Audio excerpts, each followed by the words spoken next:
Shut up, fool!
Makes sense.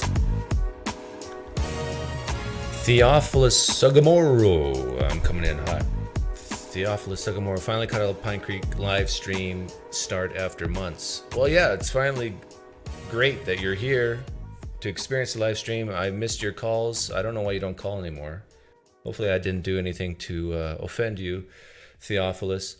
I think this will be more fun than what the title says, but I am kind of, I've said this before, bored of all this.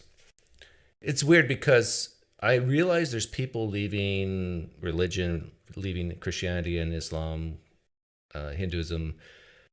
Every day there's people leaving. And for a lot of people, this is new and exciting and fresh, or they're having doubts for the first time, and this is like right in front of them. And you got to understand, for guys like me, this is like already a decade old, and almost nothing I've heard is new.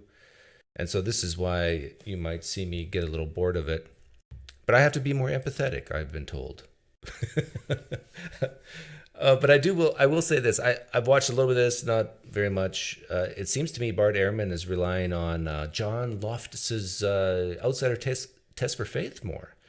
He's always done it, but I think we'll see. But I think in this one he does it more so, which is good.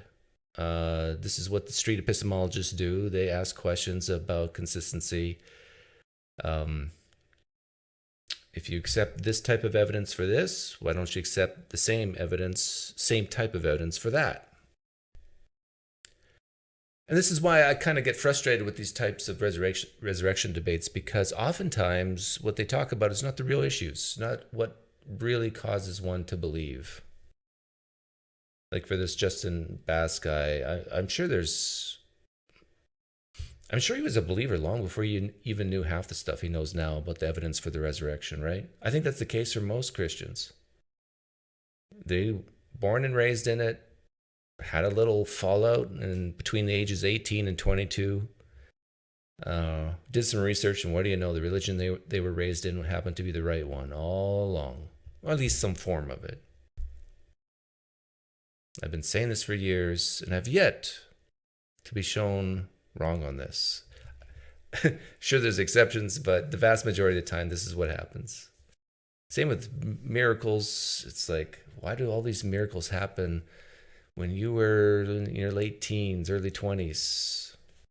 Sure, there's some miracle claims of people when they're 30, but it's rare. It's very rare.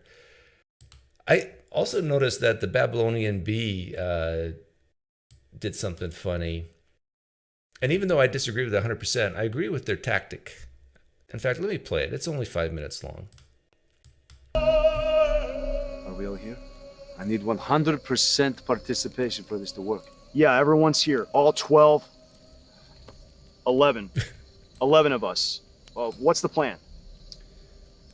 Well, as you know, Jesus is dead.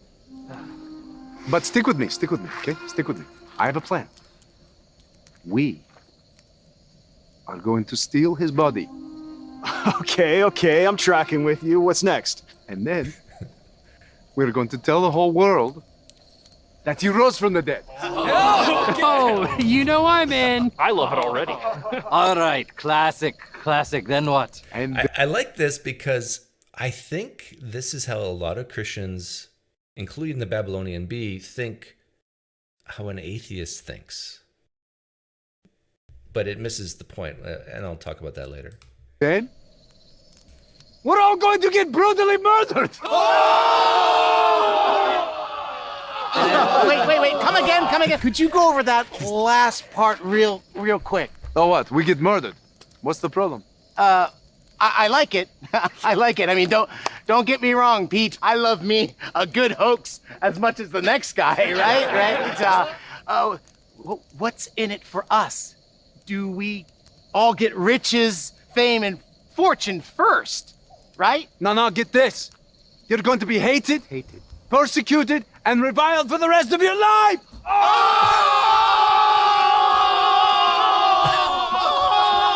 Okay, guys. Okay, fellas.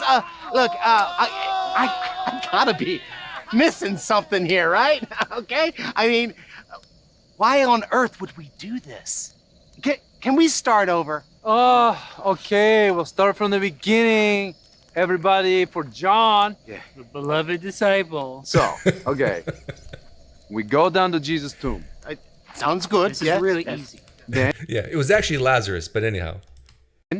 we pay off the Roman soldiers that are guarding the tomb with their lives. Why would they do that? Then We somehow roll away the big stone that's in front of the tomb. Obviously, you have to move the rock first. Duh. and then we steal his body. Yeah, I mean, I guess. Then we tell the whole world that he rose from the dead, and we get brutally murdered for our troubles.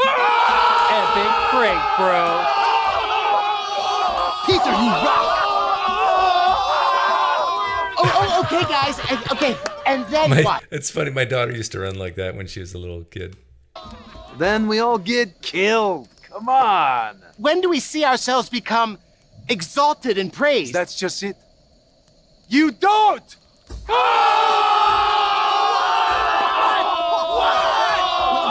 What is happening? Anyone hear what I'm saying? This is the most idiotic plan of all time! Chill out, bro. I mean, do I really have to explain the joke to you? Look, it's that we lie about Jesus' resurrection, and then we all die. How am I supposed to chill out when our heads are getting cut off? Or worse, what is wrong with you guys? It's satire, but I actually think a lot of Christians think like this. A lot. Thomas! Okay, look, back me up here. I know you can't be cool with all this. I know you gotta have some doubts. Come on. Doubts? I don't know about having a doubt. Okay, you guys have officially lost it, okay? I am out of here. I'd rather be exiled to a deserted island than spend another minute with you wackos. Oh, and this explains how John got to the deserted island. It all makes sense. Have I got some good news for you? Yeah. Okay, it's 3 minutes, 47 seconds. I think this is brilliant, number one, because it makes everybody laugh. I think it made me laugh. And then it's brilliant because it does represent a large percentage of Christians who think this has to be true. Even when I talk to apologist Jonathan McClatchy about all the evidence for Christianity, it really boiled down to martyrdom, persecution. And anybody who's an ex-Christian here listening, and in your everyday conversations that you've had with Christians, and you talk for hours and hours and hours, don't you notice it always boils down to this? But why would they lie and then die for it? And then I always like to point out, well, how do you know they died for their belief in the resurrection? It's not in the Bible. It's not in the Bible. So they then have to admit that it's from sources outside the Bible. We don't know they had a chance to recant it. We don't even know if they actually saw what they saw with their own eyes, because only Paul makes that claim. Actually, he makes, in the book of Acts, it says that Paul didn't see. But he saw Jesus, but he didn't see. He was blinded. He heard. So it's all very confusing. It's all very much, you got to believe so much of the story to begin with to buy this satire of the conspiracy theory. He mentioned the bribing the guards at the tomb. Only one gospel mentions that there was Roman guards at the tomb, or any type of guard. Maybe they were Pharisaical guards. Doesn't matter. It was placed in the story to help prevent people from saying, "Oh, the body was stolen." It's an apologetic. But no Christian's going to accept this. They're not going to believe anything I'm saying. My advice to you then is to talk to people like Sean McDowell. Listen to Sean McDowell. He did his dissertation on the martyrdom, and he'll admit Christians have been overselling this for centuries. We really can't be confident that all those disciples that you saw there were killed for their belief in the resurrection. He says we got maybe one or two, but even then he would admit that we don't have strong evidence that they could have recanted. Hey, if you just recant, we'll let you live. No evidence that would have happened, was said. Okay, I don't know where to start this. I don't want to listen to this whole thing, Bart Ehrman versus Justin Bass. But I got the impression that Justin Bass is just so incredibly defensive in this, from what I've watched so far. And that's just my perception. I actually think he was even rude to Bart Ehrman. That's my perception. And from what I watched, I always try to put myself in the place of a Christian listening, and what would they be thinking of this interaction? And I think even the Christian is going to look at this and say, "Come on, Justin Bass." It reminds me of the Saturday Night Live skit with Dan Aykroyd, the Bassmatic. Yeah, Bart Ehrman put Justin in a Bassmatic. Put in the bass, the whole bass. For those of you who've seen it, you're laughing right now. For those of you who haven't, you have no idea what I'm talking about. Okay, but that would be two. Mm-hmm. I'm saying that in the case of Moroni giving Joseph Smith the plate. Okay, let me rewind that. See, this is what I was talking about. Outsider test for faith. And I think John Loftus was the first one to coin that. But it's basically saying, let's look at other religions and apply the same type of evidence to those. What is the evidence? So my question would be, what is the evidence? You brought up Islam, you brought up Mormonism. Well, in Islam, this only supernatural really claim is to Muhammad. It's one eyewitness. And I agree with Deuteronomy. We shouldn't trust anything unless it's at least 2 or 3 witnesses. So we have 4 that you agree with. In Christianity, when it comes to Mormonism, again, Joseph Smith is the only person to say that Moroni appeared to him, and he says Jesus and God the Father and a lot of other strange things. I'm not sure, Justin. But only one person, only one eyewitness in both those cases, both those religions you brought up. But I'd like to hear the evidence for the Greek and Roman. You know what's interesting about this? He's making the point, well, there's only one. He's saying you shouldn't believe things based on only one eyewitness.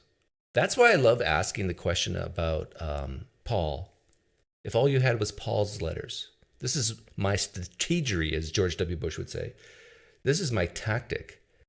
I want the Christian to realize that if you're going to use the historical method, you can't view the New Testament, you can't view the Bible as special. You just can't. You got to put that aside.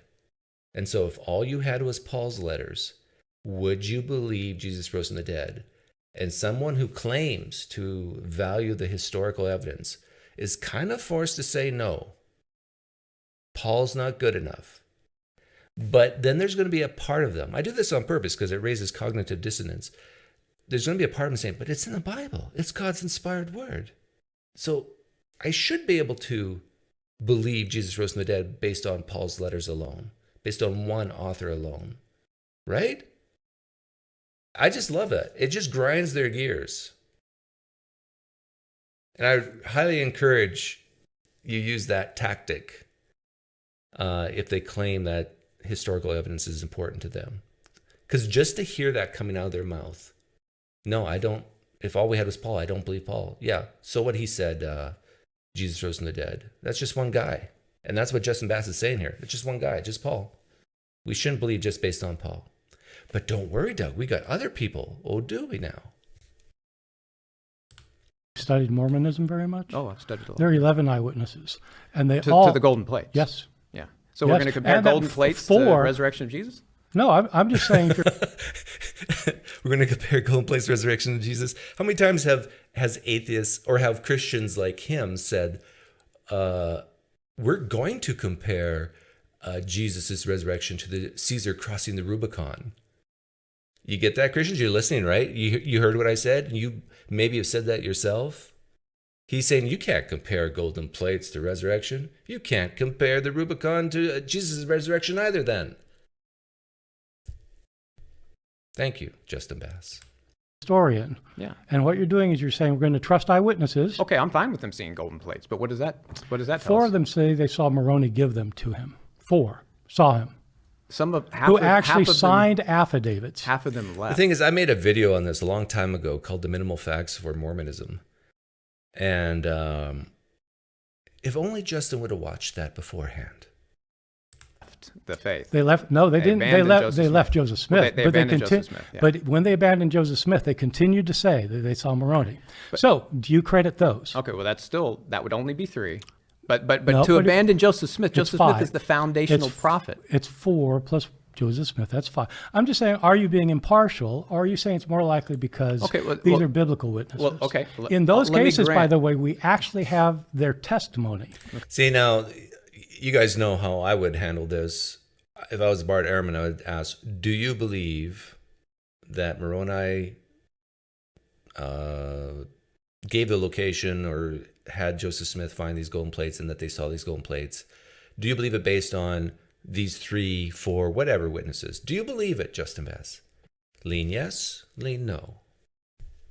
Okay. And it's within 100 years. Yeah, but so it's good enough. With the New Testament, you don't have Peter's testimony or James's testimony or the 500, so you don't have 4. You've got Paul. But what we have. By the way, that's probably breaking news for a lot of Christians. You don't have Peter's testimony. You don't have James' testimony. Some of you Christians are screaming right now, yes, we do. I dare you on Resurrection Sunday to go through 1 Peter, even 2 Peter, go through James, and find for me chapter and verse where it says, I, Peter, a servant of the Lord, saw the risen Jesus, or something to that effect, about a bodily risen Jesus. I will propose to you, you won't find it. The best you can do is say it's implied. It's hinted at. But it actually doesn't say it. And I've had this conversation with many Christians, many stubborn ones, who finally admitted that to me. Maybe you're one of those stubborn Christians listening right now, and you will finally admit it, that that's the case. You'll just say, well, it's implied, of course. Convince you. For the New Testament eyewitnesses, you've already agreed that this is exactly my point. Jesus appeared to them. Exactly my point. With Moroni, I agree they claimed it. But let's stick with But Moroni. that isn't proof that it happened. Right. Who else has Moroni appeared to other than those people in history?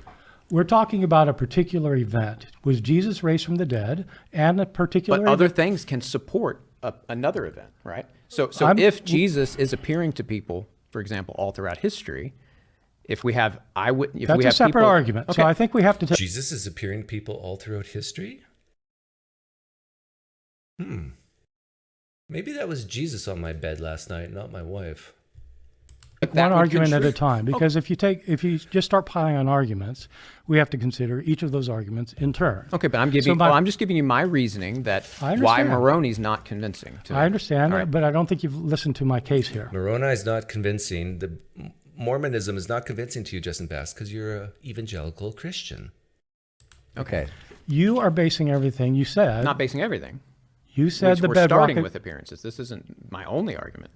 You said the bedrock is Paul, because Paul gives us the information about Cephas and James.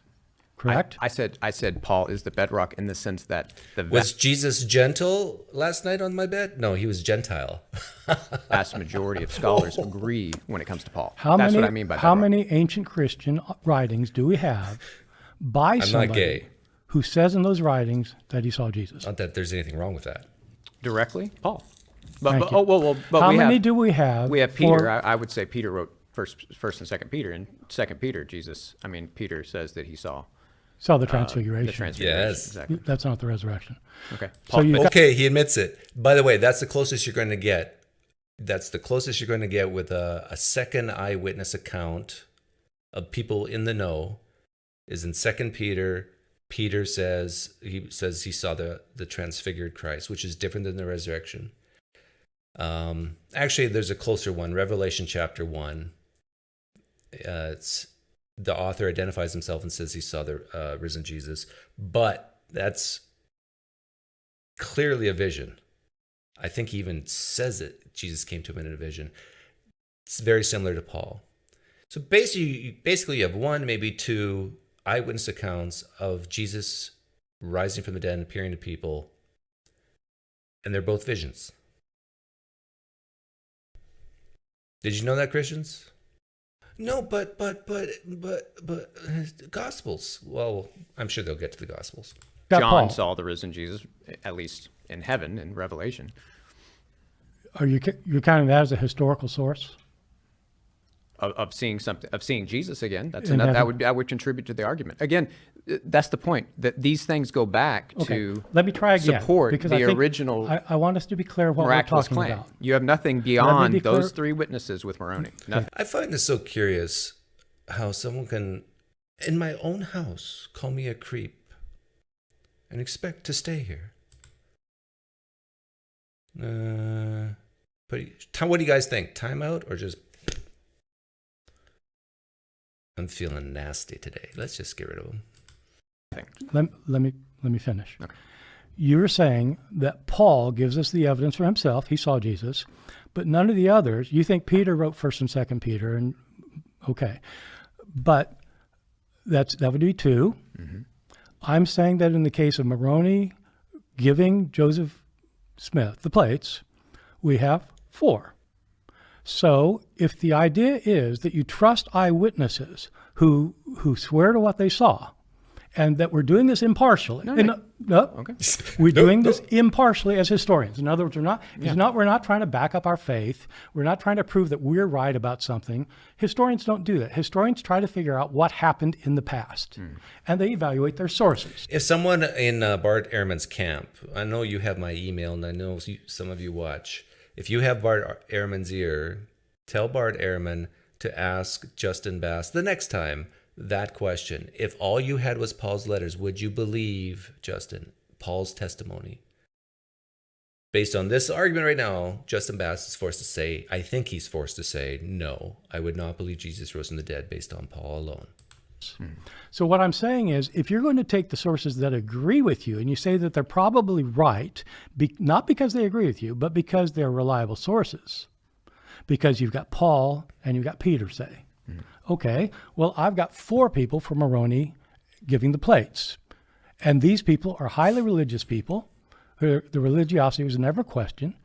I am not saying that I think that it happened. I don't think it happened. Yeah, for good reason. But on reason. the way you're mounting an argument for Paul and Peter, I don't see how you can exclude the argument for Moroni. Well, let's hear from Justin. So essentially, Justin, is the question here, is there better evidence that the resurrection claims of these first followers of Jesus are better evidence than other claims from other religious traditions like Mormonism and so on, where they also claim to have been eyewitnesses to something miraculous? Exactly. And what I was saying with the when it comes to the four eyewitnesses, one of them is Joseph Smith. No. There's four in addition to Joseph Smith who claim they saw him. So there's five. Okay. Well, regardless, It's unbelievable to me that they're quibbling over 3 versus 4 versus 5. but I guess I want to hear why if you do multiple, regard them as different in some way to the because Mormons. they're claiming a supernatural being named Moroni appeared to them. Okay. And so who else then has this Moroni figure appeared to? Because there's been other people that have claimed supernatural things have happened. But see, one of the things that I would say, well, who else has they appeared to? Right. Okay. And who else has Moroni appeared to? Well, Other than those four. Now, I just want you to agree that's a separate argument now. Yeah, but You it want supporting contributes. So let me. I build a just- case with Yeah, multiple exactly, I arguments. get it. It's not just one. So when it comes to corroborative evidence of later witnesses, what about the angel? What about the Mother Mary? Mm-hmm. Now, Mary appears regularly to people. It's completely well documented. Thousands of people claim this happens. True story. And I'm going to assume that since you're not Catholic, you don't think these appearances happened. I'm open to the evidence, and I do think some of the stories Okay, of, so what of do you think Mary of is the compelling. evidence? Yeah, I'm open to the evidence. Bart, you have to, I know this sounds rude, but you have to force people like Justin Bass to take a position, on a belief position.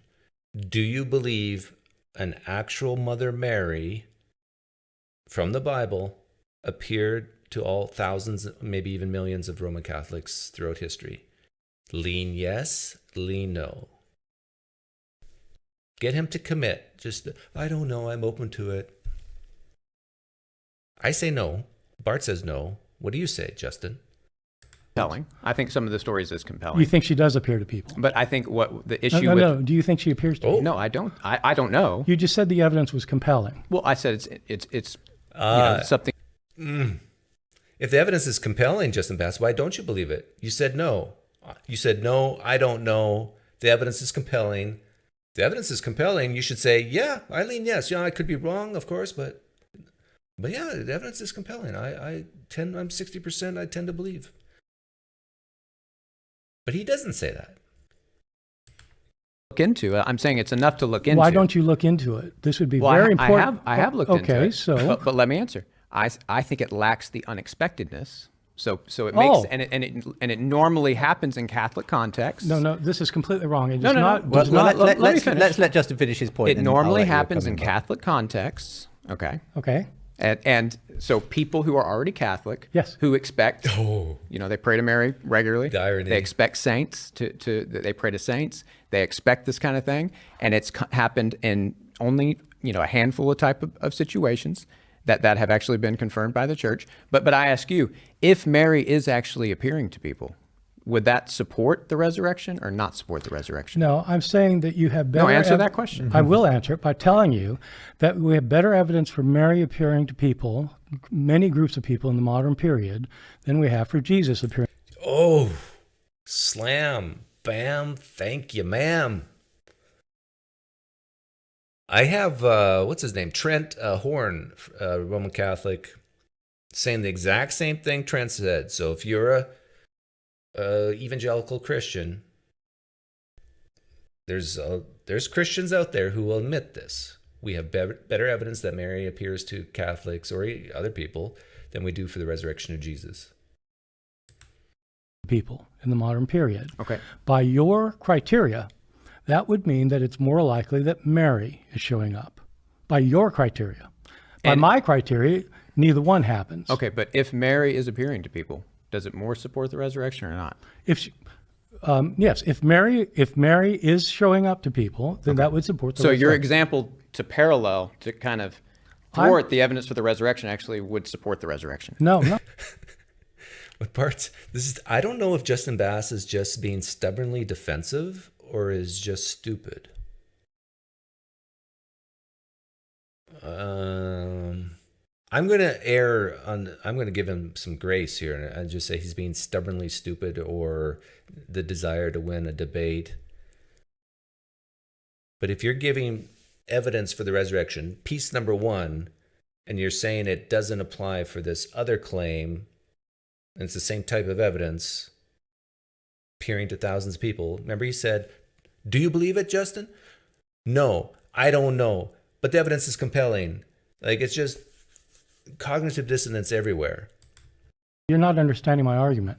I'm saying but that's true. Bart thinks no, it's not. No, you're not understanding. You just admitted that. You said if Mary is appearing to people, and you think there's a lot of evidence for it. I don't think so. I think it lacks the unexpectedness. The apostles, these people like Paul, Peter, Mary, were in no way expecting Jesus to appear to them. In no way.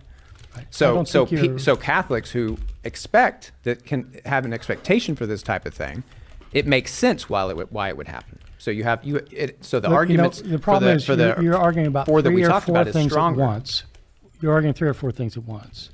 I don't think you've read the literature on Mary, because in many I've read a lot of it, yeah. Laurentine, yeah. Then you know full well that many times it's not expected. So, because if you've read the literature. So No, of course it's expected. That's the point. no, then you haven't read the literature. well, in there that- are in many those contexts- testimonies of people who don't expect it and can't believe it. Yeah, but they know about Christianity. They know about people appearing How to many people. They know people- about the resurrection of Jesus. Okay. That's what I'm saying. And is that different from they're Jesus in the showing up to Christian people? worldview? Yeah. Well, where was the expectation for Jesus this appearing is to a key people? key part of what you You mean by discussed, people who Justin. knew him? Yeah. What was the expectation? But where's the expectation for Mary? They're not expecting her to show up, and she does. But they're in a worldview that They allows are too that. in a worldview. They're in an apocalyptic worldview that expects where was the a resurrection. Messiah? Where was the expectation of a Messiah rising again from the dead? Tell me that. That isn't what. Leah says, I don't understand why people care about this book so much. The Bible you're talking about, Leah? I'll tell you why they care about it. Scared of death. Want to see their loved ones again. Life sucks. It's hard. Jesus gives them comfort and hope. They can pray and feel better. They can pray and read the Bible and feel better. It gives them explanation. Why are we here? How did it all start? What's moral? What's not? It's a bit of a rule book sometimes for them. There's many, many benefits to being a Christian. Like if I get cancer tomorrow, there's nothing in me that will pray to a God to make the cancer go away, because I sincerely don't believe any gods exist. So I don't have that, what a Christian has. Oh, maybe there's a little bit of hope that God can do something. I don't have that. Rated the appearances. They thought they saw Jesus afterwards. Of course, because he actually appeared to them. Then they concluded he was the Messiah. But if he didn't appear to them like you They weren't believe, expecting the Messiah to rise. how did they expect? Well, then how did they? And they weren't expecting Mary to appear. Okay, then how did they believe Jesus appeared to them? They saw him. Okay. So what did they see? Well, how do we know? What do they see when they see Mary? You don't think they see Mary? Well, that's what I'm saying. I think some of the evidence for the Mary see? is they saw something. Well, I think they saw something with Jesus too. Of course, I've never argued against that. But that's the thing. It led them to say something that was completely unexpected. Yes. So I think it's compelling evidence. Can I just that it because actually you is guys the are going raised Jesus. 10 to the dozen here. Whoa. These Roman Catholics saw something. He doesn't know what they saw. But just the fact they saw something, it led them to make a claim on something that's unexpected. So therefore, it's true? Kind of sounds like that's what Justin Bass is saying. That maybe it is true because they saw something and what they saw made them make a claim that was unexpected. So therefore, maybe Mary Magdalene did appear to these people. Yeah, and I just want to, for the sake of the viewer or listener, I just want to be really clear on this point that you're making at this point, Justin, because there's a lot of different points being thrown out here. But it's that you say that the idea of a resurrected Messiah who had been crucified and resurrected was completely unexpected in that Jewish culture, and therefore, is what you're essentially saying, it's unlikely they would have made something like that up. There had to be some kind of experience that came behind that claim because it was such an unexpected claim. Whereas, I think what I understand you saying, appearances of the Virgin Mary, although they may not have been expected. I don't know how unexpected it really is, because I think if you really desire something to be true, if, let's say, Jesus was your charismatic leader and then he died, then you have this cognitive dissonance. So, well, how do I make sense of this? Here I thought he was the Son of God, God in flesh, the Messiah even, and then he's dead. Oh, he rose from the dead. Yeah, that's the ticket. In fact, if I think about the Old Testament, there's a resurrection in the end times in Judaism. So maybe Jesus is the first fruits, the first person to be resurrected. Yeah, that's it. That's the ticket. You see, that's how the brain works. acted in that moment or whatever by the people experiencing them, there is a general expectation in Catholicism that that sort of thing happens, and therefore it's not so hard to within the believe worldview. that it's been generated. So in where some did way. they get the So idea? I'd like to respond Please, to that. 'cause I just wanted to make sure we got that really clear. No, I think it's a but- good okay. it's a good clarification Okay, because I think that's absolutely right. Okay. And I think it's what happened with the followers of Jesus as well. Okay, go on. They did not expect a Messiah to be raised from the dead. There was no expectation that a Messiah was going to die and raised from the dead. So they didn't expect that. The question is, what happened to generate that belief? Mm-hmm. My view is it's absolutely right that Peter probably, Mary probably, Paul certainly, I would say, thought they saw Jesus alive afterwards. Something happened to them to make them think that Jesus was alive. It's not because they were expecting the Messiah to rise from the No, dead. it wasn't. Right. What we don't know is who else had these experiences. What we know is that there were claims that other people did after the first people claimed it. Okay. And so once you have a follower of Jesus like Peter say, I saw the Lord, it's not implausible. In fact, others start saying, oh, I saw him too. So a bit of that's a not copycat So sort it's of the same thing scenario. with Mary. It's exactly the same thing. And so my point is not that proves that Mary was raised from the dead or anything. My point is that if that's the kind of argument you want to make about Jesus, you can make it about other people that is just as as plausible. Is the historical issue here then that you think that this claim that the Messiah had been raised was kind of a post facto kind of sort absolutely. of rationalization of Yeah, these experiences they had? They thought he was the Messiah before he died, in my judgment. Right. So they did think he was the Messiah. and They then weren't when- expecting him to die. Right. He died. One of them, two of them, three of them said, I've seen the Lord. And then they had to figure out, well, how does that work? And it must mean, if he's alive again, it must mean that God's raised him from the dead. But there were other. These are apocalyptic Jews. Apocalyptic Jews, the only way they can imagine life after death is an embodied existence. They don't believe the soul lives on after death. These are Jews. Jews believe that the body and soul are one thing, and that afterlife, if there is an afterlife, it's body and soul. No, so but- that if they see Jesus alive afterwards, Yeah, they believe that body and soul are one thing. They're not dualists. I was watching YouTube the other day, and there's, I don't know what to call them, one or two people. I think that you'd call them two people. Pair of legs, a waist, and then two heads, two shoulders, two brains, but one stomach. So when one feels hungry, the other feels hungry. When one feels like they have to urinate, the other one feels like they have to urinate. When one eats sugar, the other one gets the sugar high or, can feel it. Bizarre. Would we expect this? The whole dualism, mind, body, soul thing gets all screwed up when you see these types of people that exist in the world.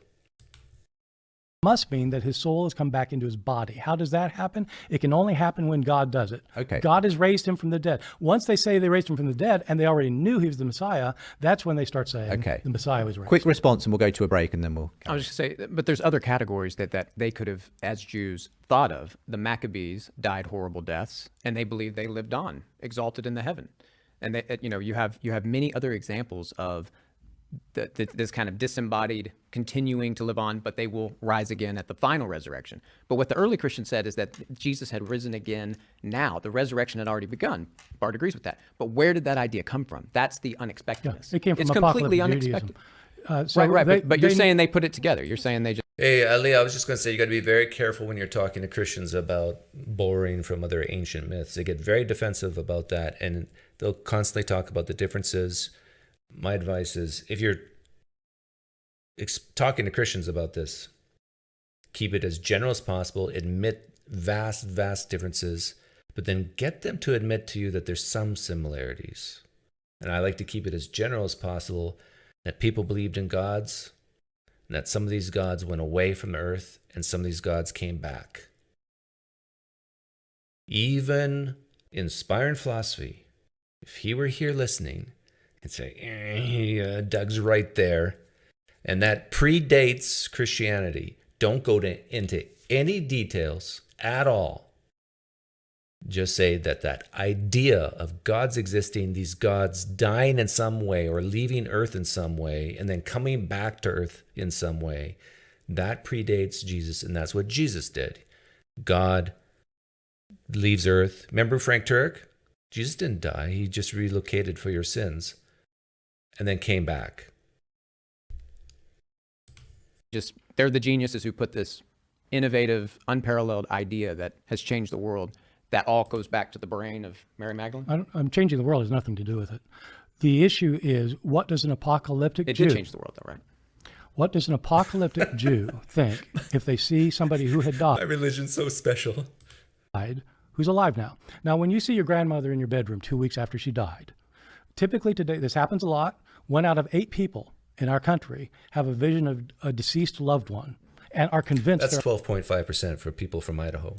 They're alive again, or that they're alive. In our context, we believe that the body and the soul are separable, and the soul lives on afterwards. So when you see your grandmother in your bedroom, as 1 out of 8 people, not necessarily your grandma, but some beloved one, typically what you think is their soul's gone to heaven, they've come down to visit me. Because that's our mentality of an afterlife. But you apocalypticists don't have that. They don't have that view. Their view is that if somebody's alive after they died, it has to be a resurrection because the soul doesn't exist outside the body. So when they see Jesus, he's got to have a soul back in the body, which means God has raised him from the dead. That's the first thing they know, and they don't have any theology about it. It's just, oh my God, he's come back from the dead, and then they work it out. Quick response, and we'll go to our break. No, Josephus, for example, definitely believes souls exist. He's not an outside. apocalyptic Jew. Well, why he's not? He's anti-apocalyptic. I don't know if you've studied Josephus. Josephus is famously anti-apocalyptic. We're talking about apocalyptic Jews. Bart assumes that they just saw something, but he hasn't explained to us what they saw.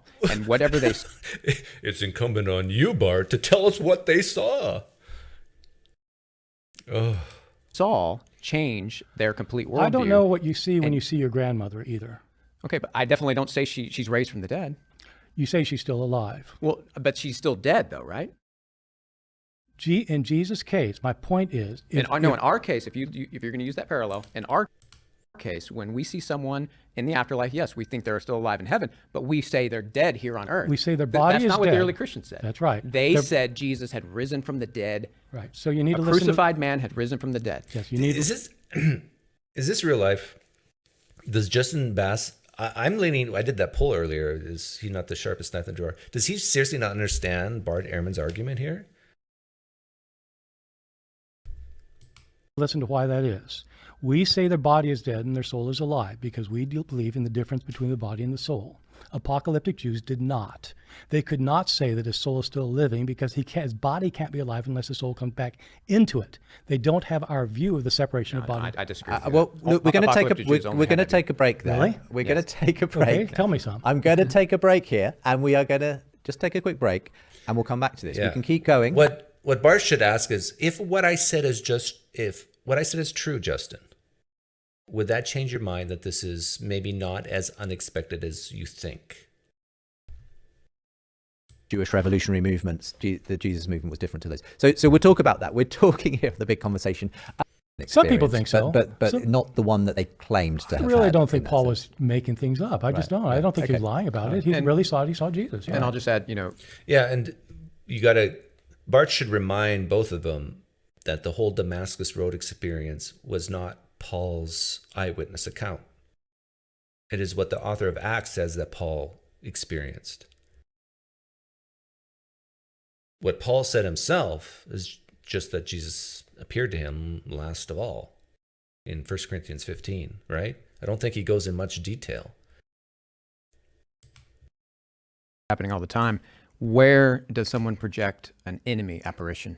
What it happens sometimes. If you feel guilty, for example, if you feel guilty about what you've done to somebody leading to... Give me an example. Well, if you read the psychological literature on visions, you actually find a good bit of it. Anything specific? Well, they aren't names that you would know. They're just people. I mean, they're just people, Pretty sure. Not in the literature. Not in the literature. No. Okay, well, I suggest you read it. There is no projection of enemies in the literature. Dale Allison would Yeah, so correct you on that. what I'd say is that some people have hypothesized that Paul felt very guilty, or that Peter felt very guilty about his denial of Jesus, and that he started out, and so because of his guilt, he saw something. It's very common. One of the most common reasons for seeing a bereaved loved one is because you felt like you mistreated them before they died, and the guilt creates and so. But again, that doesn't guarantee saying an unparalleled claim of resurrection of a Messiah that was crucified. He could have felt like he forgave him, but it doesn't mean he would have said that. And not only that, but I've never said it did. And so that isn't my claim. You said that's what caused Peter's claim. Peter did not. He didn't claim Jesus rose from the dead? Okay.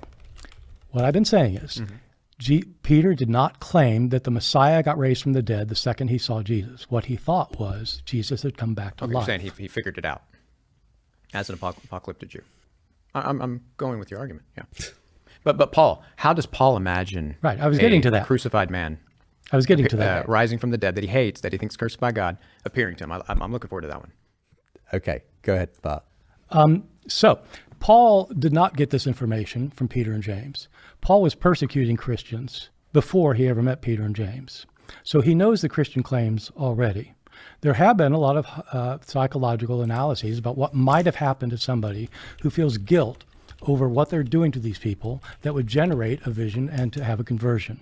As you probably know, there are instances in which people who are enemies of Christ have visions in which they get converted.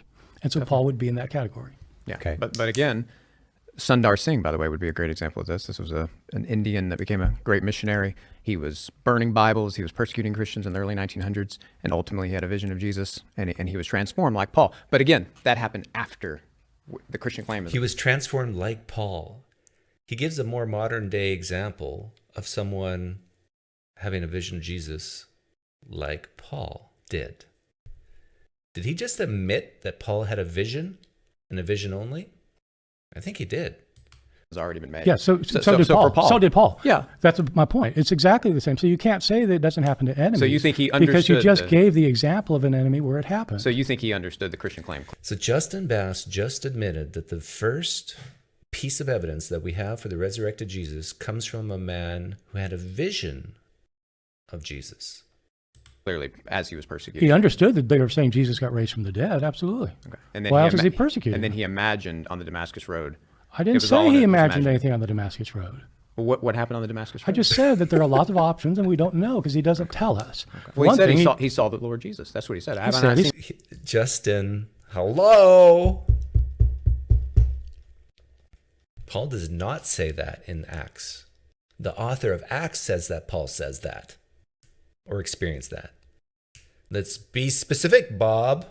Let's be accurate with our language. What you really should say is, an author who doesn't identify himself decades after the purported event says that a man named Paul had this Damascus Road experience. That would be truth. That would be precise. Saw the Lord Jesus, but where did he see him? When did he see him? How did he see him? How close was him? Did they talk? Did they spend a week together? Seeing him's good enough, right? He thought he saw Jesus. I've been saying that all along. He thought he saw Jesus. I'm not expecting. I'm asking why you don't believe him. Why do you think Paul's wrong? Oh, this is so good. Why don't you believe Paul?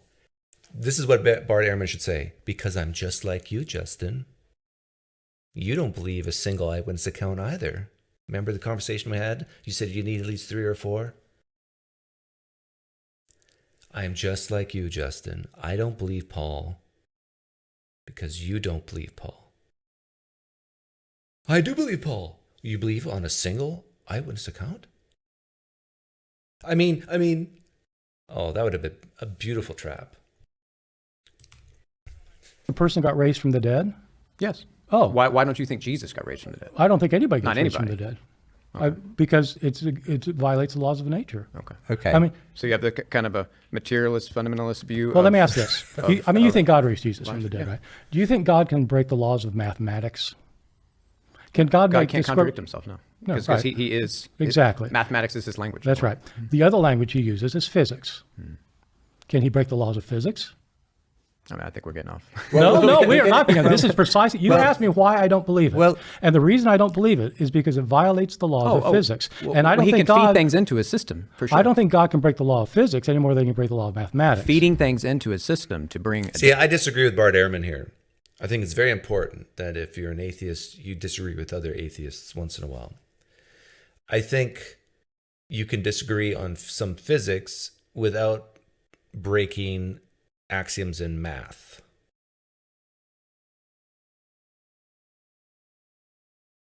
Is there any physicists in here who can give me an amen?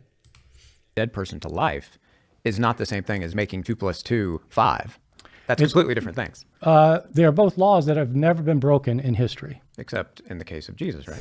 So here's the question. This is a very big, no, it's a very big question, because what you're arguing is that the most probable event that happens with Jesus, because Paul and Peter said it happened, the most probable thing is the violation of a law of physics that has never been violated in 13.8 billion years. Never, except in this one instance. Well, now, if you're a historian, historians don't argue that something that happened only once in all of history is the most probable occurrence because somebody said it happened. Unless there's an incredible evidence. The incredible evidence is okay. This is a good point by Justin Bass. Unless you have incredible evidence to overcome that low probability. But then think about that probability. This is a little bit of Bayesian that will make the kids want to go to bed. But let's see if I can explain this very simply. 1 in a billion chance someone rises from the dead. The evidence for that has to be over 1 billion times more than what you would expect. It has to be, it has to be like 1 billion times big to overcome that 1 in a billion chance. Now, is the evidence of the resurrection of Jesus, I mean, so 1 billion times great? No. I would submit to you it's not even close. Because, well, I think Bart Ehrman will say this. We'll see.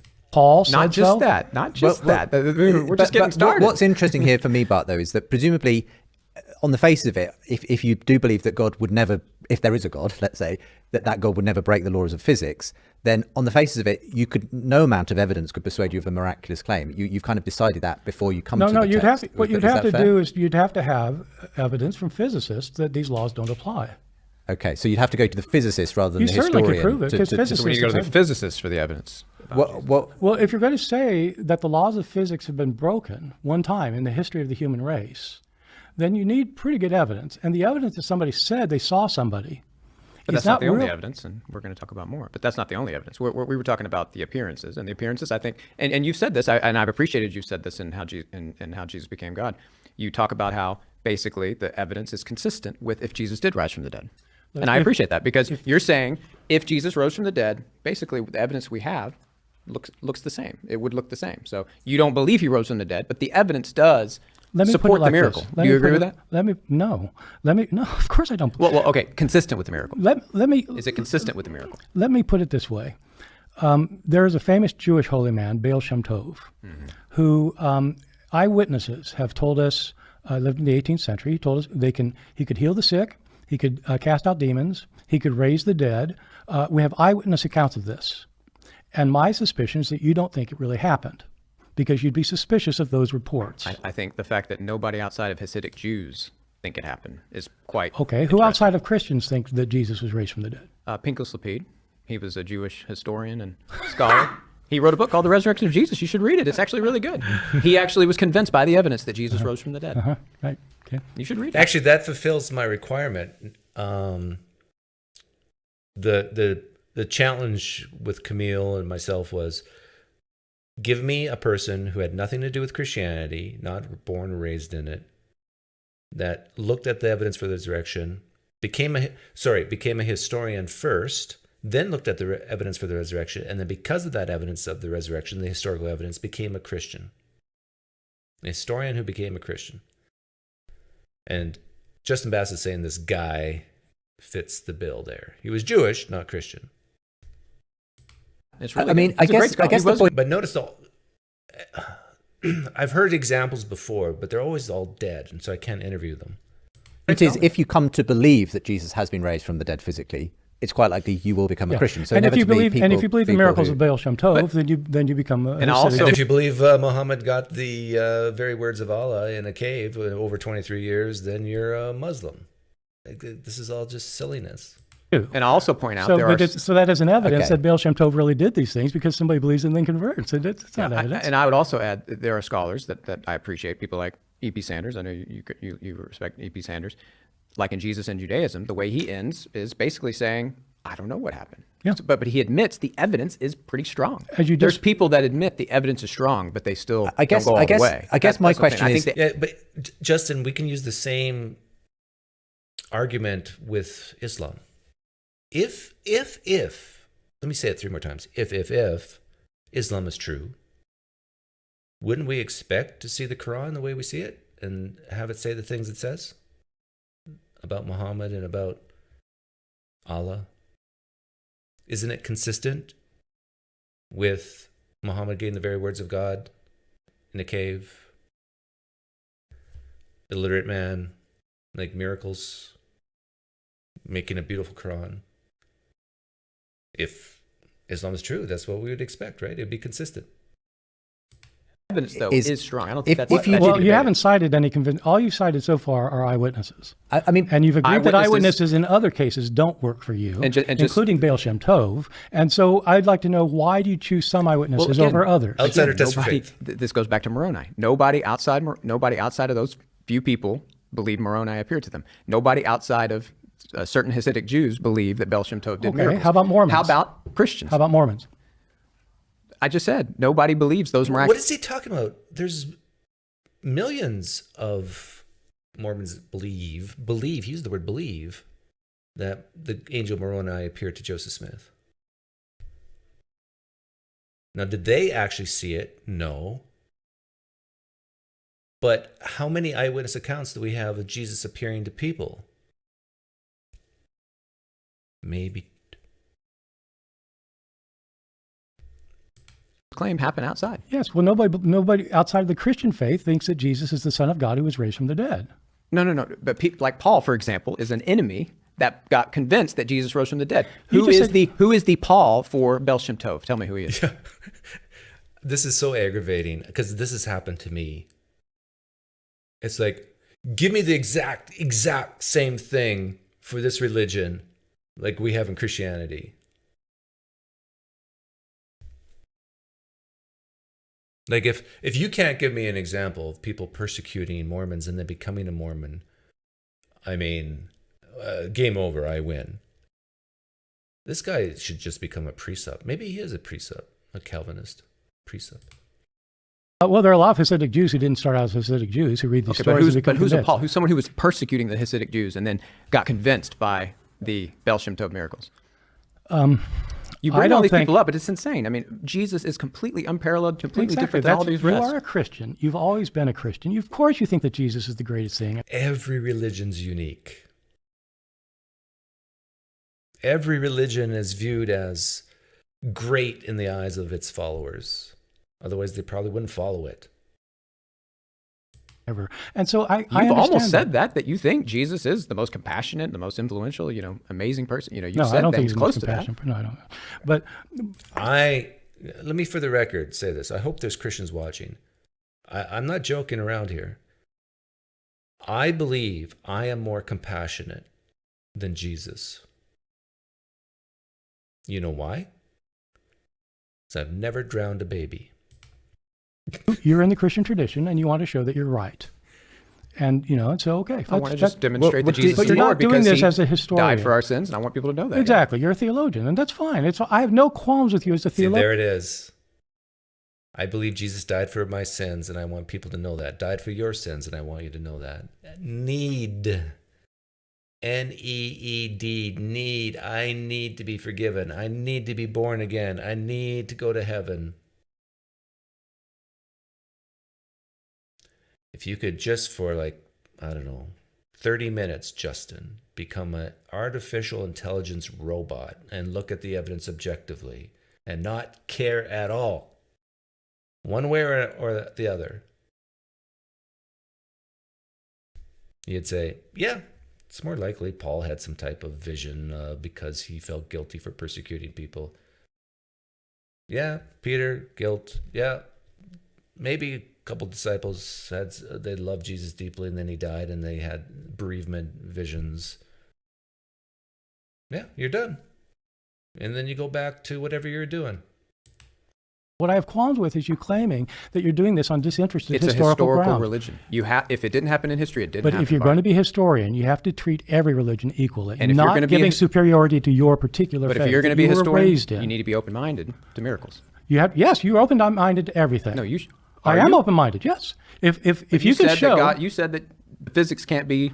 I did say that. Defied. No, you didn't. You didn't hear me. Okay. I said you're saying it happened once in the entire human race. How many people have lived? I don't know how many people have lived on billions of people. There are 8 billion people alive today. None of them. He did say that. I think Justin's right here. I think Bart did say that the laws of physics can't be broken.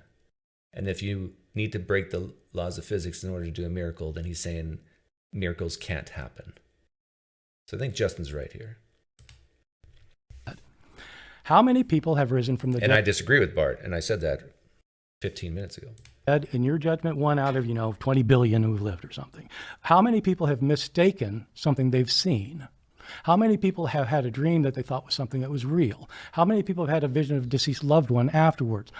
Millions. Right. I mean, this is basically This is why the spouse argument is great here. Like if I was Bart, you can use this. You don't even have to credit me.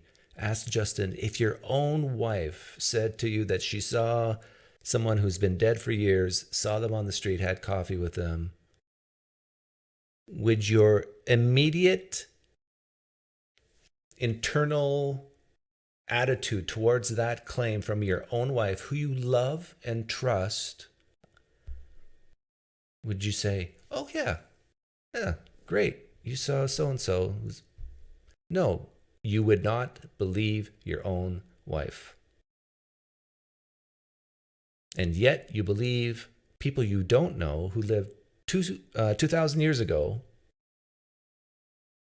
Isn't that interesting? Argument, isn't it? Against miracles. That essentially it's so I'm different from him. I'm not saying that it didn't happen. I'm saying that if you're So you're saying a historian can discover miracles in history, then? You are saying that. I wish you wouldn't put words in my lips. Okay. Because I said you seem to be closed-minded. Let as me a historian repeat on it because I miracles. don't think you heard it. I'm saying that historians establish what probably happened on the past on the basis of probabilities. If the probability is 1 out of 800 billion or something versus 1 out of 8, what do historians think about that? Do they think it's more likely that the laws of physics are broken? Even they grant, okay, laws of physics could be, suppose they grant that. Do they say it did happen in this one instance because we have these 3 people who said it happened? Or do they say maybe they missaw something? Okay. Justin. Yeah, but I think, to be fair to Justin, Bart Ehrman, I believe, has said that you can't conclude a miracle has happened based on the historical method. Something like that. I think Bart has said that.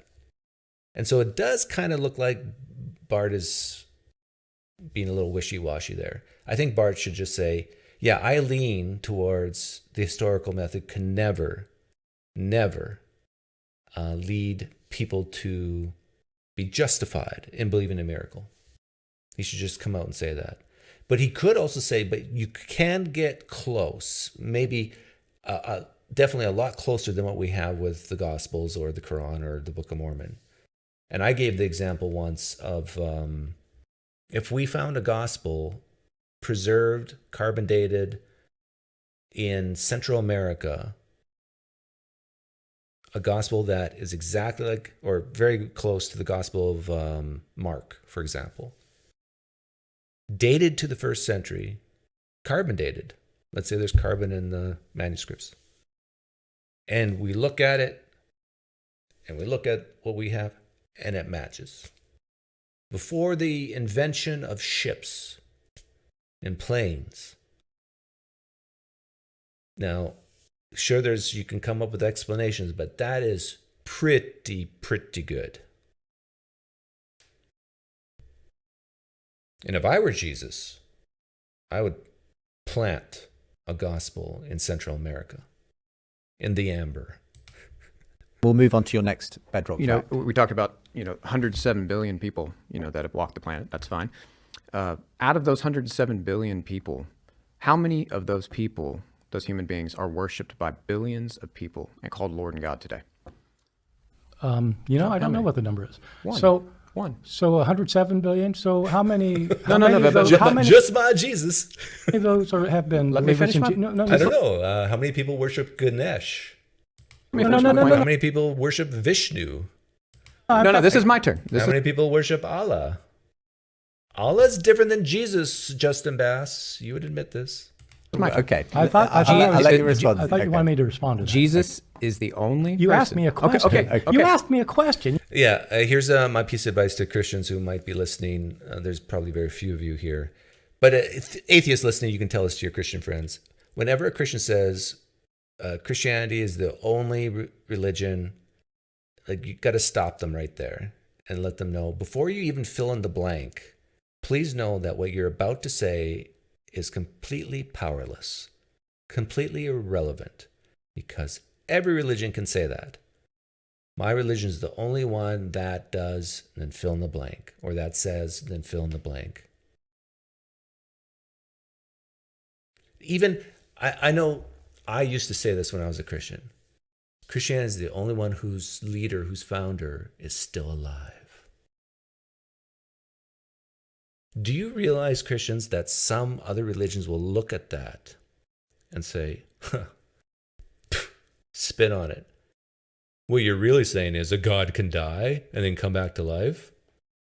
I mean, what you're really saying is a God is a man? I mean, how disgusting is that? See, this is the thing.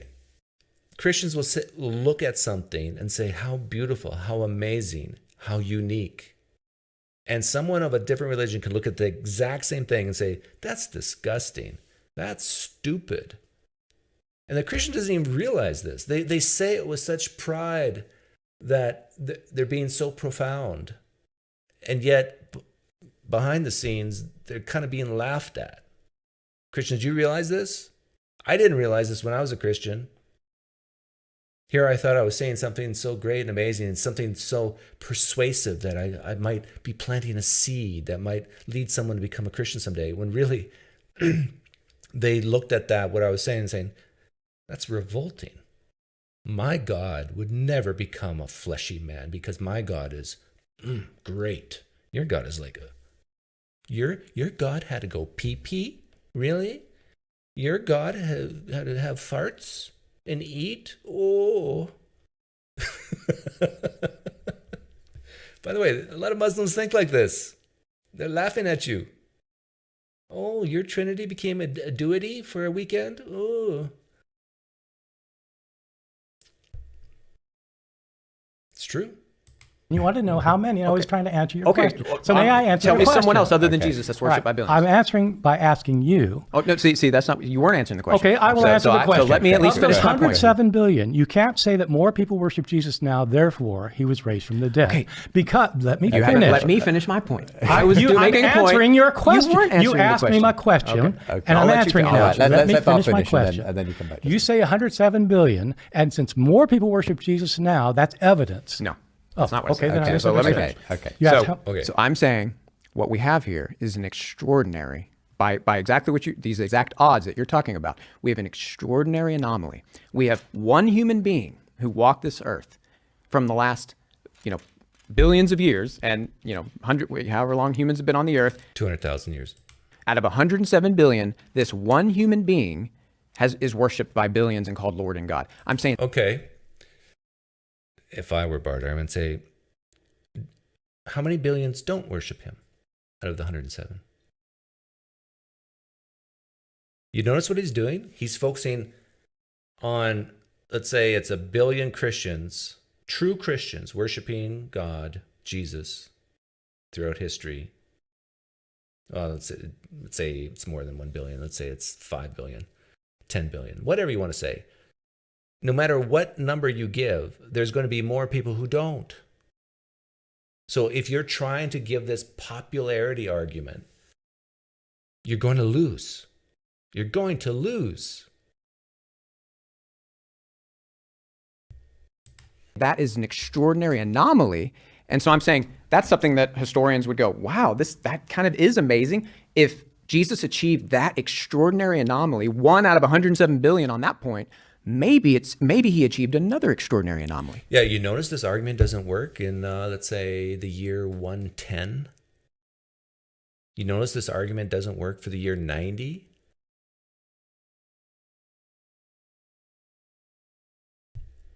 Maybe he rose from the dead.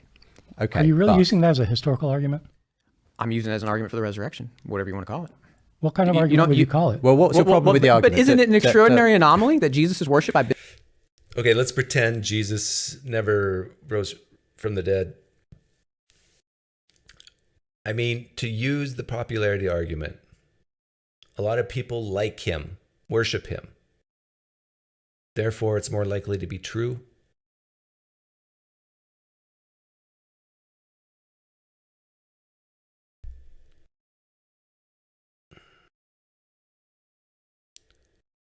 How can a smart person say such? Billions? How is a crucified man... No, it's not an anomaly at all. I wrote an entire book explaining how it happened. Okay, how does a crucified man in his mid-30s, how is he worshipped by billions of people today? I mean, you don't think that... I can give you... Justin Bass is crying out for explanation. How can this be? One word, Justin. Romans.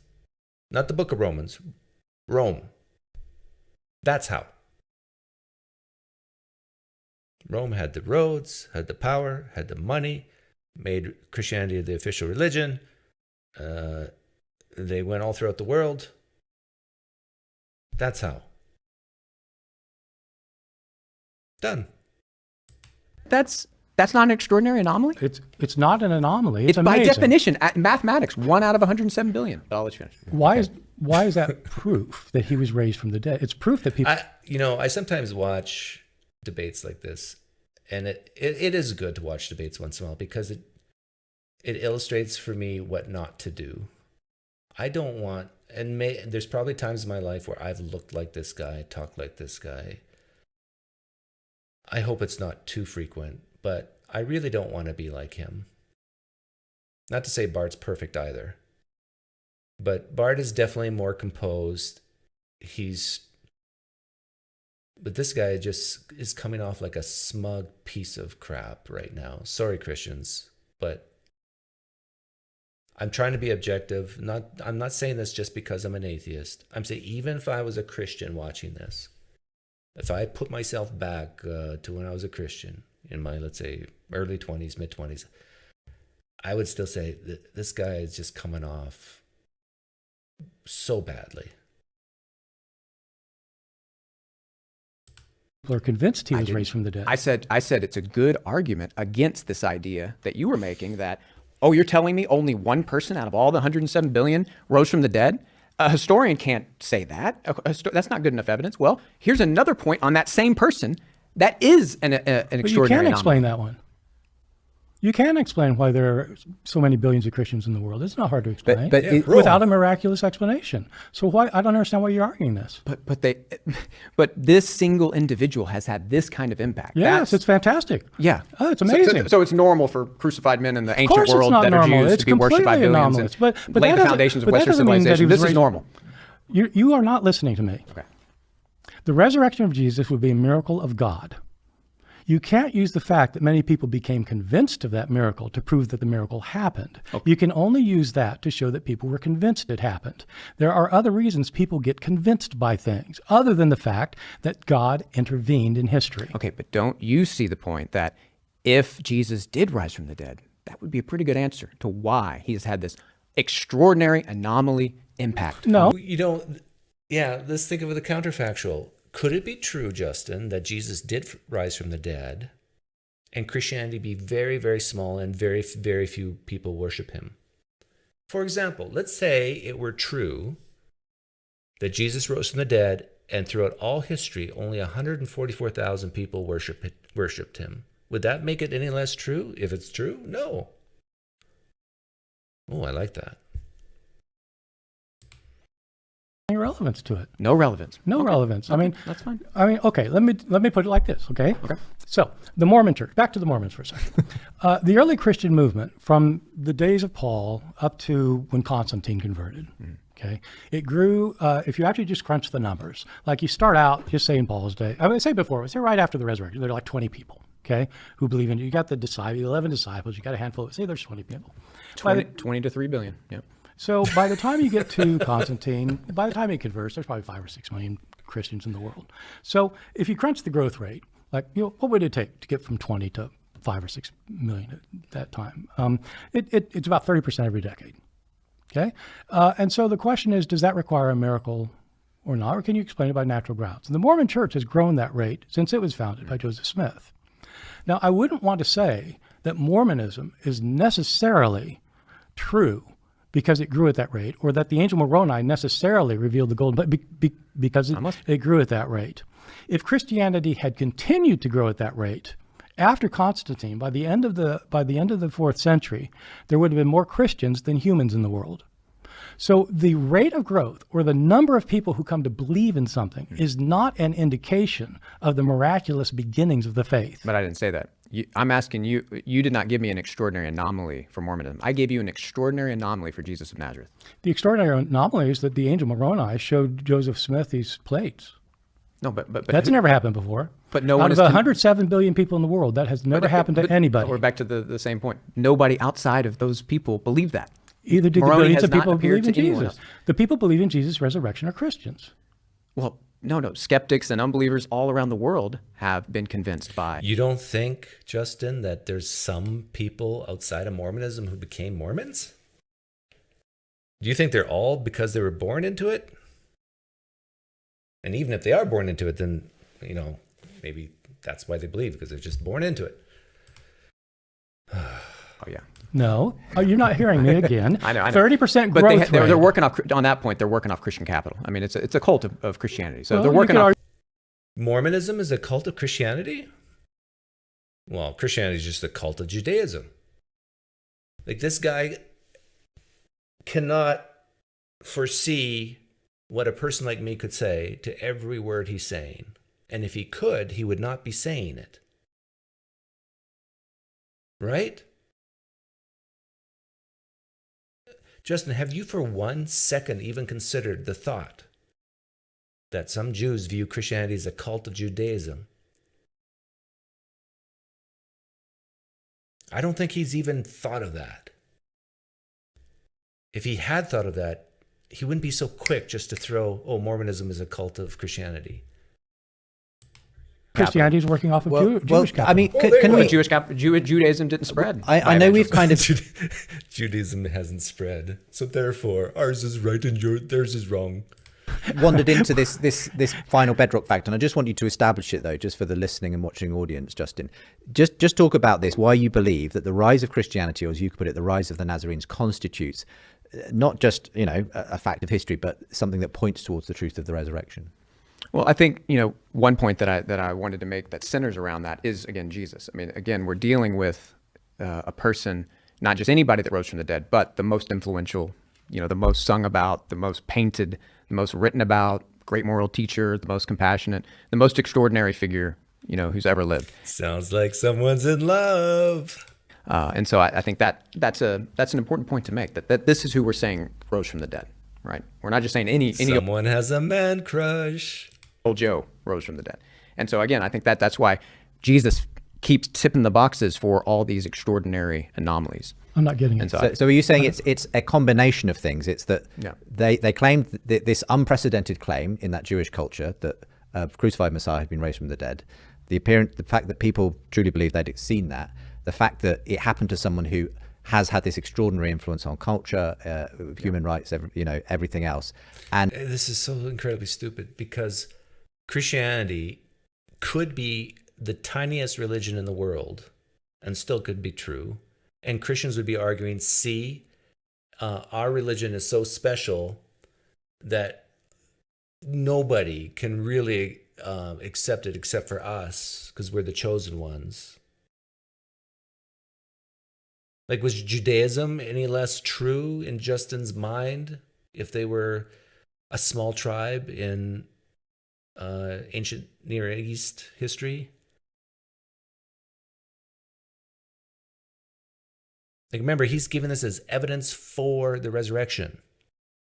growth of its followers. This is just so disgustingly bad.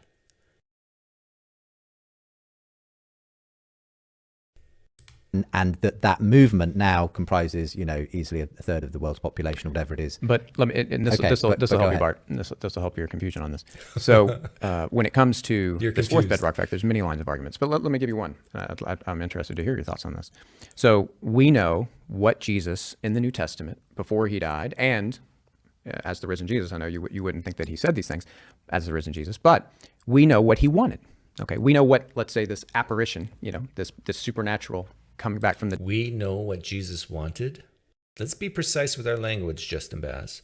We know what some authors who didn't identify themselves in the first person, written decades later, claimed of what Jesus wanted. The dead human being wanted. He wanted the gospel to go to all nations. He said, make disciples of all nations. He said, you will begin here in Jerusalem, you'll go to Judea and Samaria, and to the ends of the earth. And from Jerusalem, the ends of the earth, interesting, I haven't done the exact coordinates, but maybe Papua New Guinea would be like something like the other side of the world. And interestingly, Papua New Guinea has over 90% of people that profess Christianity. I just find that amazing that it was said by Jesus in the first century on the Mount of Olives that this message will go to all nations. You know what would have been more amazing, Justin? That if Jesus would have traveled throughout the whole world himself and did these miracles to people in South America, in North America, in China, Antarctica, Russia, all these places, instead of saying, hey, you guys go tell everybody what I did. No, he himself did it. Now that would be cool. Actually, this is why some Mormons believe this, that Jesus came to the Americas. It's made it to the other side of the world, but 195 nations, how many of those have Christians in them? So what you'll call this a happy accident, I presume. How many nations have at least one atheist in them? But I would say, wow, what Jesus wanted, what the raised Jesus wanted actually came to fruition. And of course, to have that accomplished, it took dominating the Roman Empire. It took dominating Western civilization. It took all that. Wow. And this... Poor Bart. It's the Roman Empire that made Christianity what it is today. This looks to me like a raised Jesus, Lord of the world. As far as numbers goes. His church. What say you? This is your view of a historical argument for the resurrection. Is that what you're saying? Is that this is evidence? I'm saying this is a clear counterfactual. The Christian movement didn't have to survive. It could have not gone to the ends of the earth. It could have stayed in one part of the world the whole 2,000 years, the last 2,000 years. No, I understand as a Christian that this is very important to you. But you don't have to be a Christian to I'm believe just asking that. if you see this as evidence that Jesus was raised from the dead. Was this the sort of thing that you would publish in a historical journal as an argument that Jesus was resurrected? If it's something else, it's fine. If it's your I'm saying theological... it's one of the lines of evidence. I'm asking you, is this the sort of thing you would publish in a historical journal as an evidence for what happened to Jesus' body? I would definitely publish it as something that is a line of evidence for the raised Jesus and the fact that he's Lord of the world and still directing his church. So here's my and if you would do that, Justin, you would be laughed at. view. This is an argument that would be convincing to people who are already convinced. It's not an argument that will carry zero weight with anybody who's not convinced, because it's a theological argument. And I have no problems with theological arguments because they have their place. The mistake is thinking that it's a historical fact, though. It's not a theological argument. Jesus made this claim in the New Testament. Okay, let me finish. Okay. Finish what you're saying, and then you'll let me say something. Yeah, we will. I'm saying Bart's that the upset. argument that Christianity succeeded is not a historical argument for what happened to Jesus' body. The question of the resurrection is what happened to Jesus' body. Was it brought back to life? Now, I'm assuming you don't think it was brought back to life. You could, it's easy to argue, by the way, that one of the things that happened, and what most people today would say, is that it was a near-death experience, right? He died, and so people saw him, and so that'd be another explanation. You could argue that.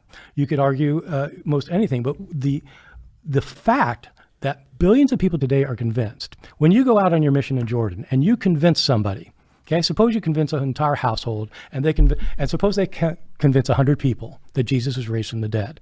How does the fact that those 100 people now believe show what happened to Jesus' body? Okay, I feel like you're missing Okay, I just asked a question. I just asked you a question. I asked you a question. I would agree with you. That doesn't prove. Okay. So That's if, not what I'm saying. convincing people doesn't prove it, then the fact so many people have been I wish they wouldn't use the word prove. Is it evidence for? It should be the question. convinced does not prove it. It's not that so many people. It's not necessarily that so many people has been convinced. It's that we know what the raised Jesus desired, and what he desired, we now have 20/20 hindsight, and we can say, look, what he desired has happened. And he desired for some people to evangelize all around the world, and that's happened. And yet, there's more people who don't believe that Jesus rose from the dead than believe.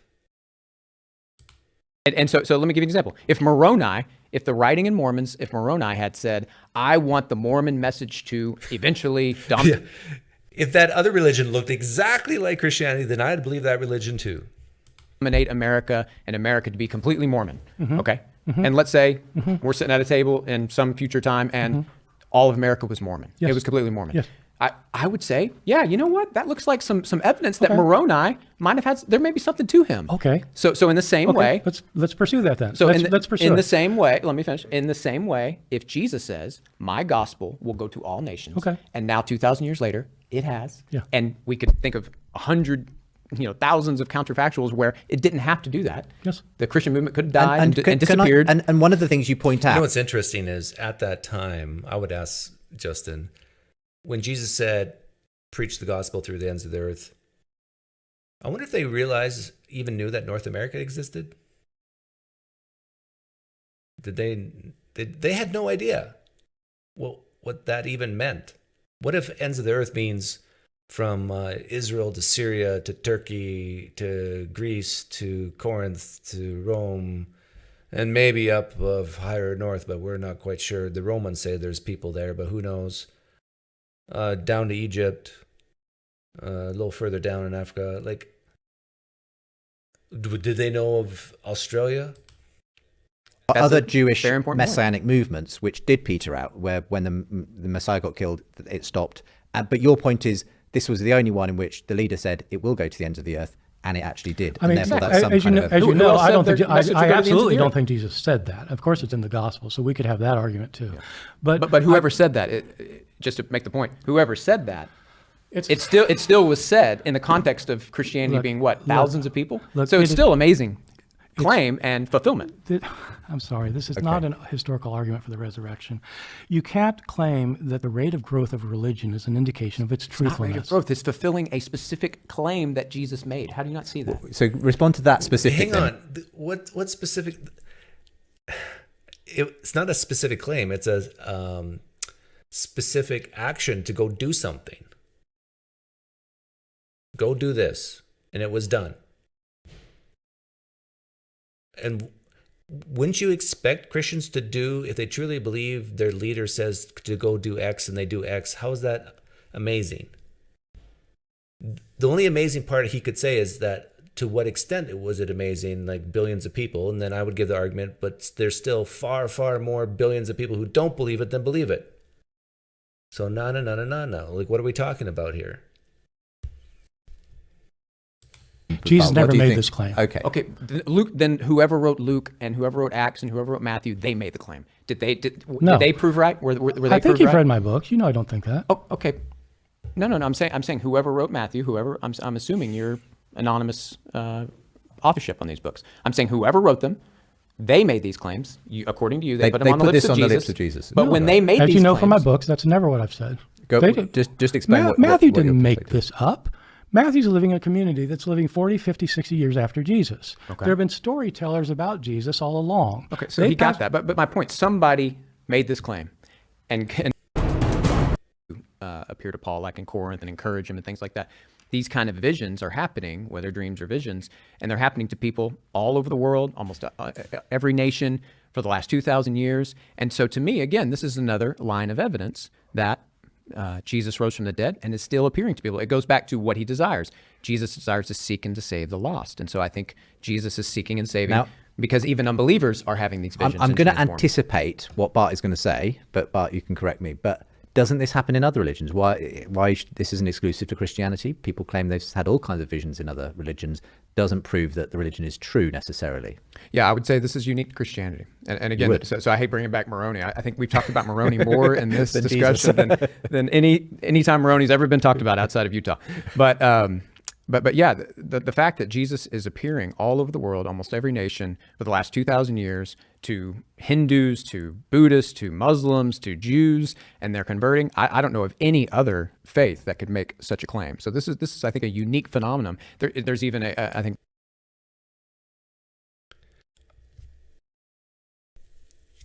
This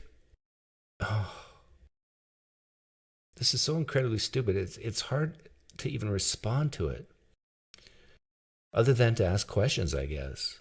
Like, if it were true, Justin, that there was one country with no Christians in it, with no Christians and no visions, would that lower your confidence that this is good evidence for?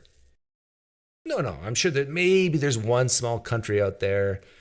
Okay, but there's still like 217. How many countries are there in the world? 218? There's still 217 countries out there. Well, what if it was 215, 200, 190, 180? Where's your cutoff? And then now let's go the other direction. Let's say it's true that there are 50 countries in the world with Mormons in them that have had these burning of the bosom, these visions of this sense, this real powerful feeling that Jesus is there with them, showing them the truth of the Book of Mormon. Would that be good evidence for Mormonism? How many countries did you say, Doug? I said 50. No. It has to be, well, what number? 100 countries? 150? No, it has to be all of them because, well, no, it has to be at least equal to Christianity, right? Is it what you're saying? This is just so utterly stupid.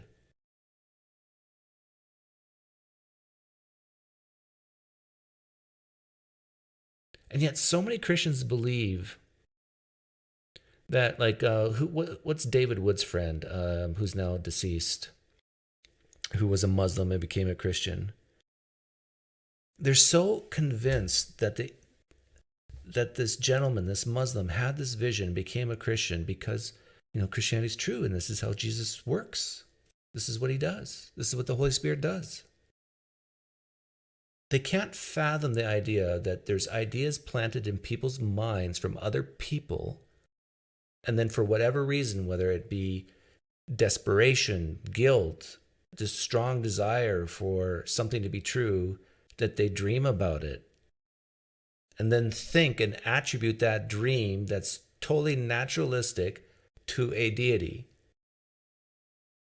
They can't, can they admit this? That happens at least once? Twice? That it has nothing to do with a God and they just themselves dreamt it because they've been fed information from other people around them? Or they themselves have read something? Now, if you can concede to me, yeah, thank you, Chen, Nabil Qureshi. If you can concede to me, Christian, that this can happen with no gods involved, no Jesus involved, no Holy Spirit involved, then here comes the $1 million question. How do you tell the difference between when God's involved and when God's not with these dreams and visions? Well, if it's aligned with Scripture. No, don't give me that. Because it can be completely naturalistic and aligned with Scripture. No, it can't. Yes, it can. No, it can't. Yes, it can. Because they've read the Scriptures, and let's say their interpretation matches yours, and so you would say that this dream is aligned with Scripture, but it has nothing to do with God.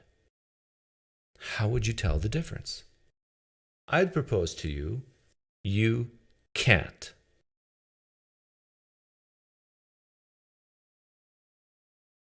Bart's aware of this because he referenced Philip Weeby's book Visions of Jesus, which I'm had enjoyed reading in preparation for my book, and he talks about how there's even a separate study in the psychological understanding of the paranormal and of these type of things called Christic visions because they're so common and there's so many. This is happening so often. So that's what I would say is it's really truly a unique phenomenon with, again, you know what else is common? I see 11:11 on the clock, on the digital clock all the time. I mean, psychologists have studied this. There must be some power beyond our world to... I mean, it's just not me, Justin. There's probably millions of people in a civilized world with digital clocks who have noticed that when they look at the clock so many times, they see 11:11. What is going on here? I should start a new religion, the 11:11 religion. I bet you it's already out there. Person of Jesus. So this is just another line of evidence to add to all these others that we've been talking about that I think suggests this Jesus rose from the dead. Okay, but Well, I don't really have anything to say about it. I mean, I'm pretty sure you do, but oh no, I really don't. I mean, because I don't think it's any evidence of anything. I mean, Okay. people have dreams about all sorts of things. It doesn't mean the thing is real. I mean, so I'm sorry, I've never thought about it, studied it. I read this book, and it was a good book, wasn't It's very weird, very strange. I don't believe it really happened. As you know, the film disappeared. I don't. But he interviewed. Just so you know, he's talking about a film that they believe they saw Jesus. I don't buy that either. Okay. But there was 32 individuals he interviewed that gave people from Canada, quite people remarkable. from Australia, people from America that gave powerful. I was convinced but that they have the fact seen people the risen have Jesus. dreams and visions of He was convinced that 32 people saw the risen Jesus. Yeah, there's millions of Christians who might watch this who will disagree with Justin. This is crazy. Jesus doesn't work this way anymore. He's in heaven on the right, seated on the throne, waiting for the end times to come back on his white horse and to kill, a third of the world. And like, even Christians, I don't think, buy this. But it's really scary to me, really, how many people on this planet believe this type of thing. That they've seen Jesus, that they've seen angels, that they've seen demons. Like, what's wrong with us? What's wrong with our species?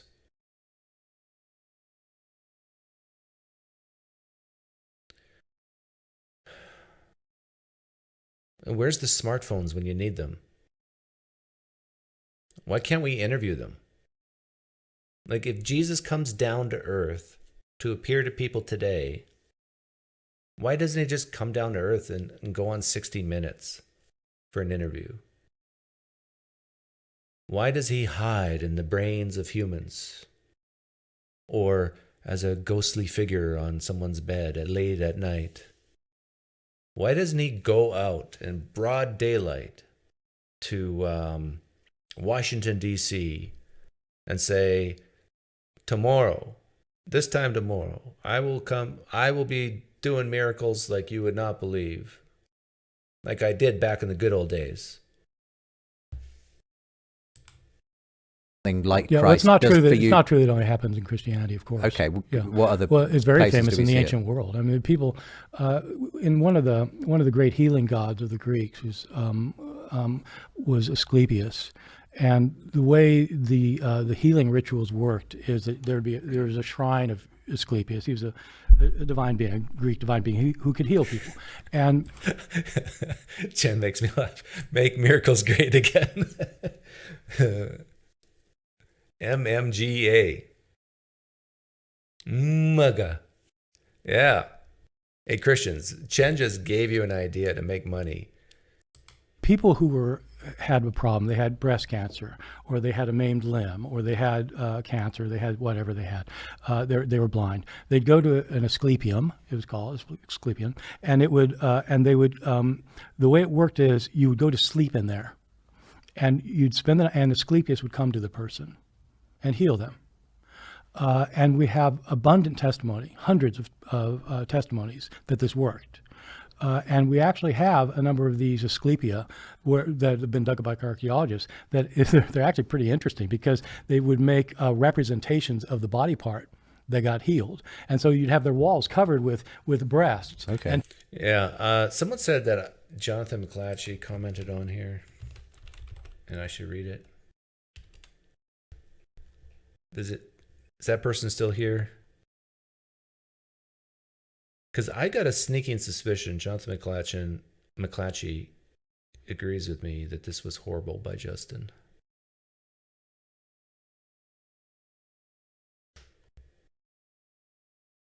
Man, there's comments on this thing. Why don't you guys comment on my videos like people do on... It's obvious you don't love me. Okay, Control F. McClatchy, nothing. It must be as a reply.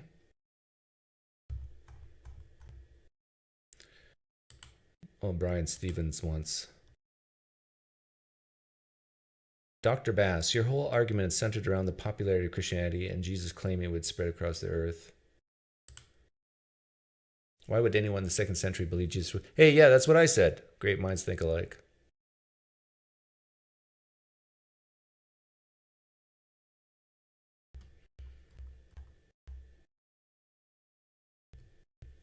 You told us not to love you, though, Doug. Jerome, touche.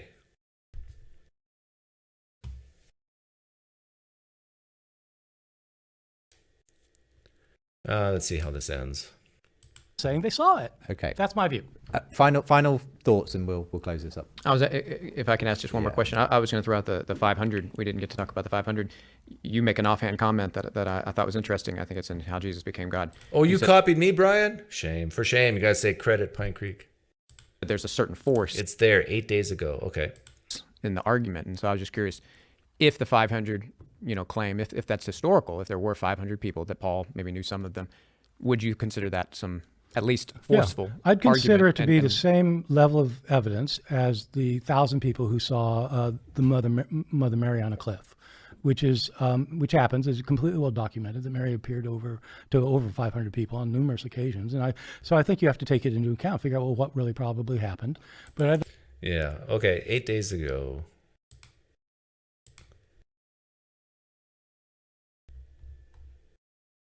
Wow, 4 hours ago.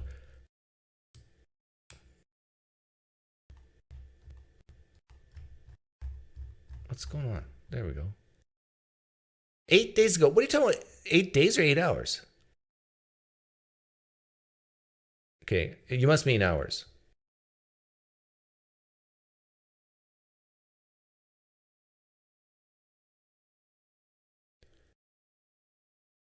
Because this didn't come out 8 days ago.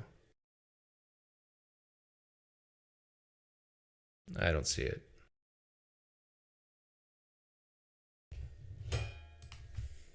It must be as a reply. That's why I can't see it.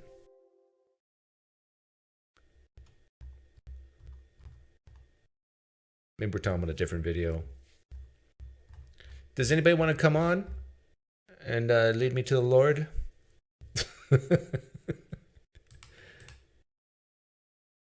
Let's see here. Let's get rid of that. No, that.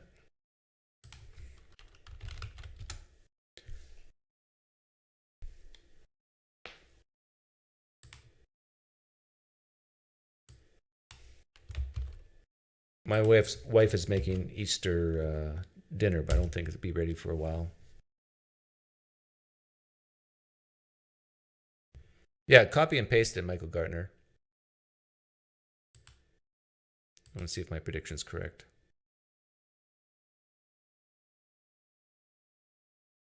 If nobody comes on, that's fine. I'll just read comments here. Tag me if you want to say something specifically to me.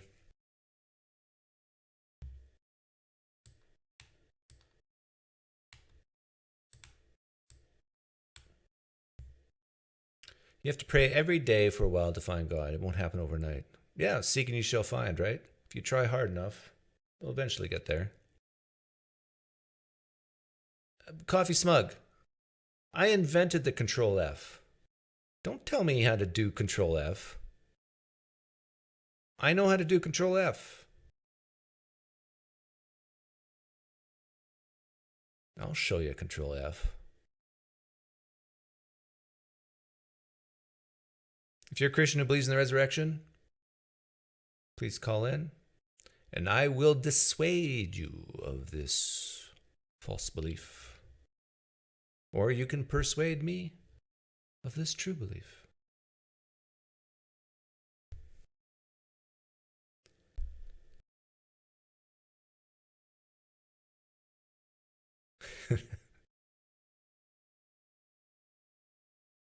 I must ask Allah for permission before commenting on your videos or he won't like me. That's a good policy. Yes, you missed it, Endo. Oh, you did copy me. Thanks, Brian.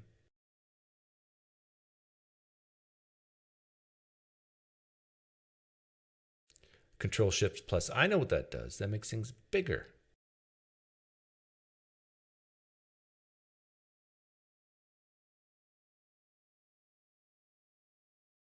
I've heard Control Alt Delete might work too.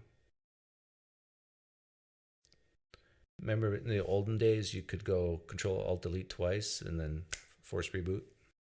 Now you have to click more buttons. Do you want to restart? Do you want to shut down?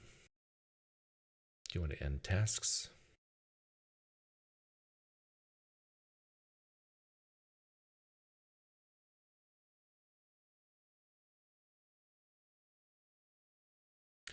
I'll just say this. Maybe this will get the ball rolling. I do not believe Jesus rose from the dead. In fact, I'll say it this way. I know Jesus didn't rise from the dead. I know it. In the same way I know that when I throw a ball up in the air, it will fall down to the ground. Do I say it's impossible for balls to stay up in the air? No. It is possible for balls to stay up in the air. But the evidence I would need is huge for me to believe a ball, when I throw it in the air, up in the air, will stay up in the air here on planet Earth. Just a regular ball. In the same way, I would need extreme, great evidence that Jesus rose from the dead, is God in flesh, all that great stuff. A good start would be if someone in the name of Jesus raised the dead here today in front of my own eyes and a group of other people. Filmed it. Check the DNA records, the death records, make sure they're dead first. Dead for years, probably. Until you get that type of evidence, listen to me, this is going to discourage you Christians, but this is true for, I'd say, most unbelievers. Until the day you can start raising the dead in the name of Jesus, getting amputees their limbs back in the name of Jesus, you announce it ahead of time in the name of Jesus, so it can be verified, tested, so it's not a trick in the name of Jesus. Until that day, you have absolutely nothing. You have, other than stories written a long time ago.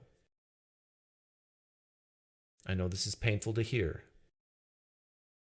And I know you will feel helpless to think that if that's the standard, then so many people are going to be lost. You're right. If Christianity is true, so many people are going to be lost because they have higher standards than you do.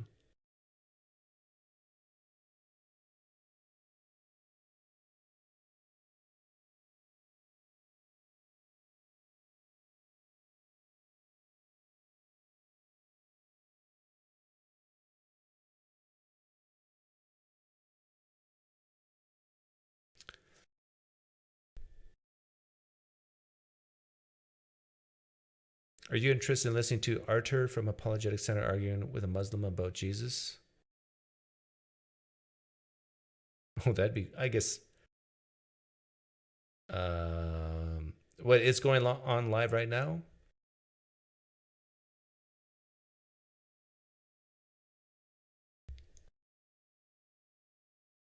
Would any amount of testimony of someone's limb growing back convince you? Testimony alone? From one person? Did you say any amount of testimony from someone's limb? Probably not. I think testimony alone, without anything else backing it up, probably not. I know I know people think it's ridiculous not to believe, take people at their word. But guess what? I'm not a guy who's easily duped and fooled. I don't just believe things I hear. And it seems like Christians, a lot of Christians at least, just believe people. What's wrong with you? You don't just believe people. People can lie. People can be mistaken. People can be nuts. People can be crazy. You don't just believe people. Douche, douche, douche. And if you do, you're going to be poor and sad for the rest of your life. You don't just believe people. Who did I sound like just now? People. I don't know.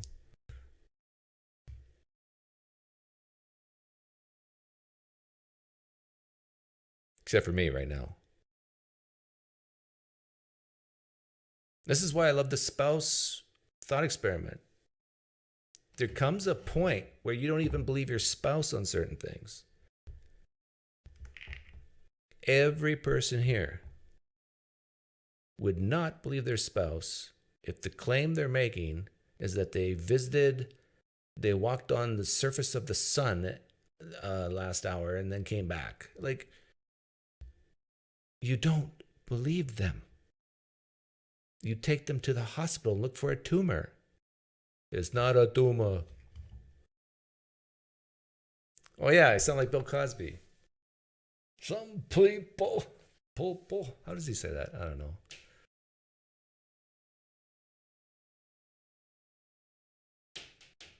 Now, I'll give people a chance to call in.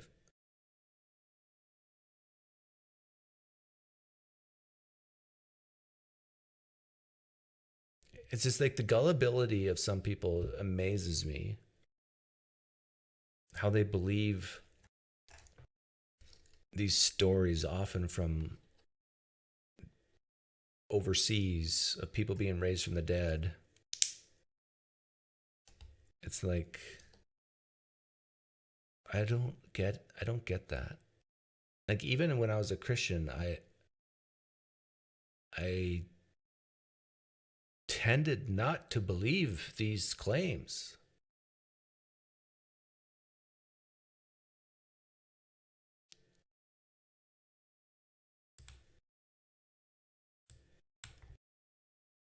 But it's like when a Christian hears a Christian missionary tell these stories of all these miraculous things, they just gulp it up. They just believe it. Not to say some of it, parts of it can be true.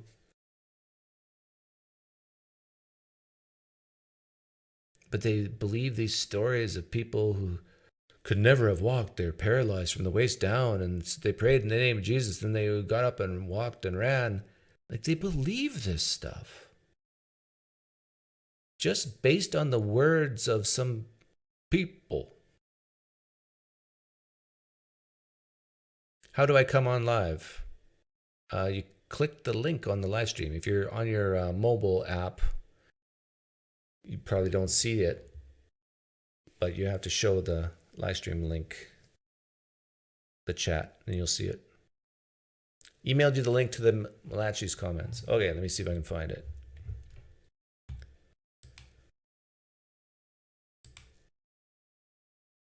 Let's see if my prediction's correct.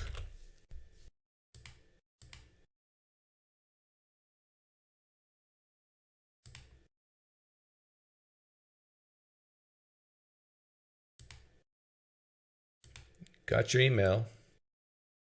Here it is. It should be the first comment when you scroll down.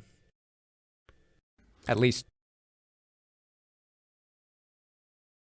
Okay, got it.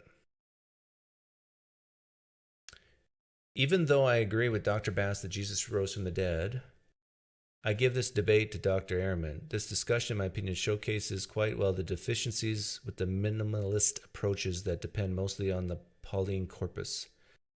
As Ehrman rightly pointed out, unless you can say more about the supposed experiences were purportedly like, we cannot move forward with evaluating the rationality of the apostles' belief that the correct interpretation of what they experienced was that they had seen the risen Jesus. I also think Ehrman misunderstood Bass's point about Christianity's spread to the ends of the earth. I often make this point with reference to prophecies in Isaiah that the Messiah would be the light to the nations, that God's salvation might be. But you can also make the same point with Jesus' own predictions. Given that the Messiah was supposed to be rejected by his own people, Jesus' success in bringing people from all nations to recognize the God of Israel is less surprising, given his messianic identity, than otherwise. Jesus' success is less surprising given his identity than otherwise. This is relevant to our assessment of the intrinsic plausibility. I think Bass didn't stress this enough, and Ehrman failed to understand it. There are, of course, other background considerations. No.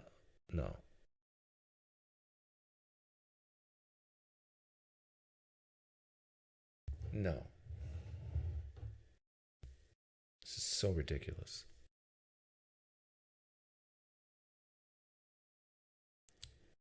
A book says that we go to the ends of the earth. A book says, make disciples. People make disciples. Becomes popular, therefore, evidence for. No. Naturalistic explanation solves this. People truly believed, did what they thought their Messiah told them to do, and then this whole ends of the earth business, like, is it 90% of countries, 99? Does it have to be 100? And how do you, are we talking countries? Are we talking the amount of people? At what level does it become towards the ends of the earth? Is it just geography? Can we find a geography on the earth that has 0 people believing? If so, does that falsify this? Is this evidence against? What about more people disbelieving than believing? This is just crazy talk. It is people desperately trying to find reasons to believe what they believe and not feel stupid for it.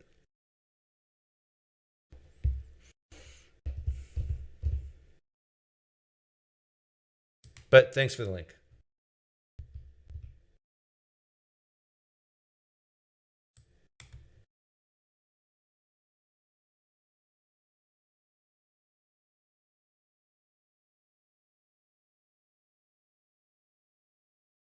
Some people think it's biological, that there's actually like maybe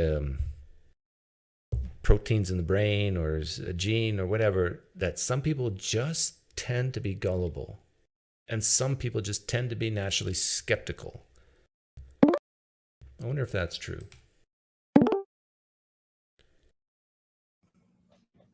Hi, Collin. Hey, can you hear me, Doug? Yeah, I can hear you. Have we talked before? I sent you an email. You're breaking up a little bit. Is it better now or not? Well, we'll see how it goes. You sent me an email. I'm not sure if I remember you. But anyhow, what would you like to talk about?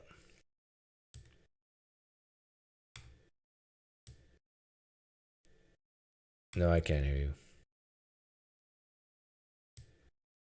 Try refreshing. You know, the circle thing, top left.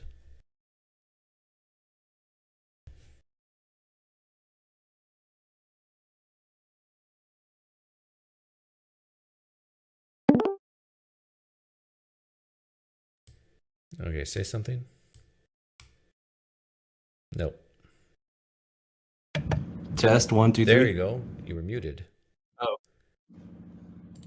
Yeah, sorry about that. That's all right. What do you want to talk about? First of all, I just became a Catholic and I need money, so my wife doesn't get on my payroll. Okay, now I know you're an atheist. There's just no way. Damn it. Am I right? No, I just ran for office as a... Yeah. Yeah. I mean, come on, dude. I think if you went on too long of a YouTube hole, but I'm in the same boat as you where, like, I'm done with the kind of Christian atheist debates. Like, you know, the resurrection arguments and all that kind of stuff. It's just... Yeah. I think that's why atheist content's kind of dying in a way. Or like some of the guys like Godless Engineers getting like 3,000 views. Well, he's been that way for a long time because, I mean, Has he really been over that?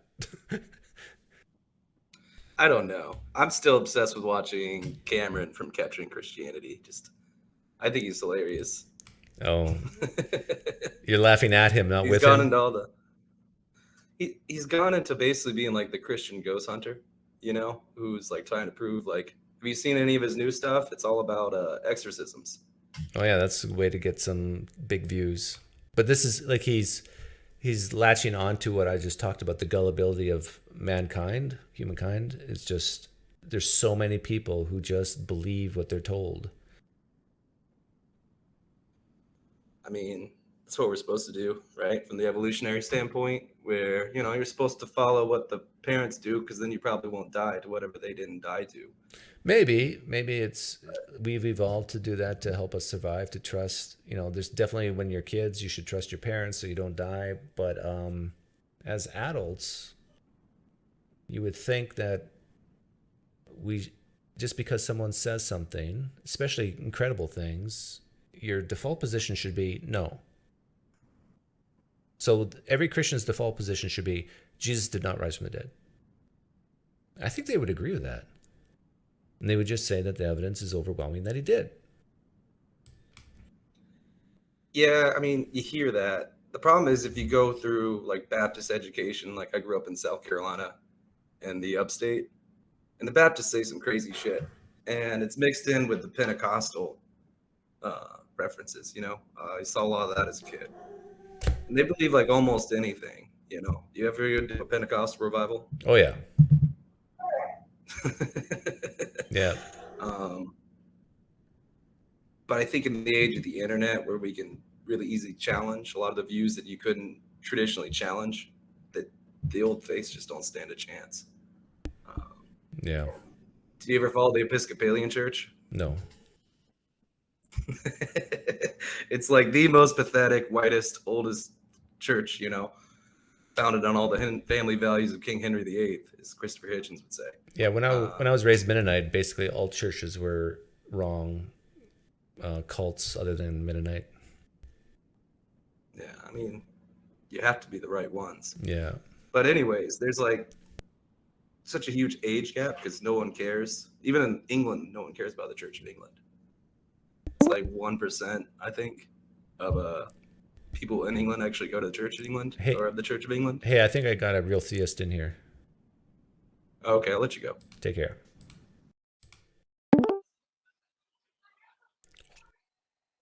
Hello. Hey, Pine. You're a theist, right? I seem to remember your name. I don't think I've ever put my name. Oh. Are you a theist, though? I am. Okay. I have called before, though. Okay. Yeah, for some reason I recognize the name. You're a Christian?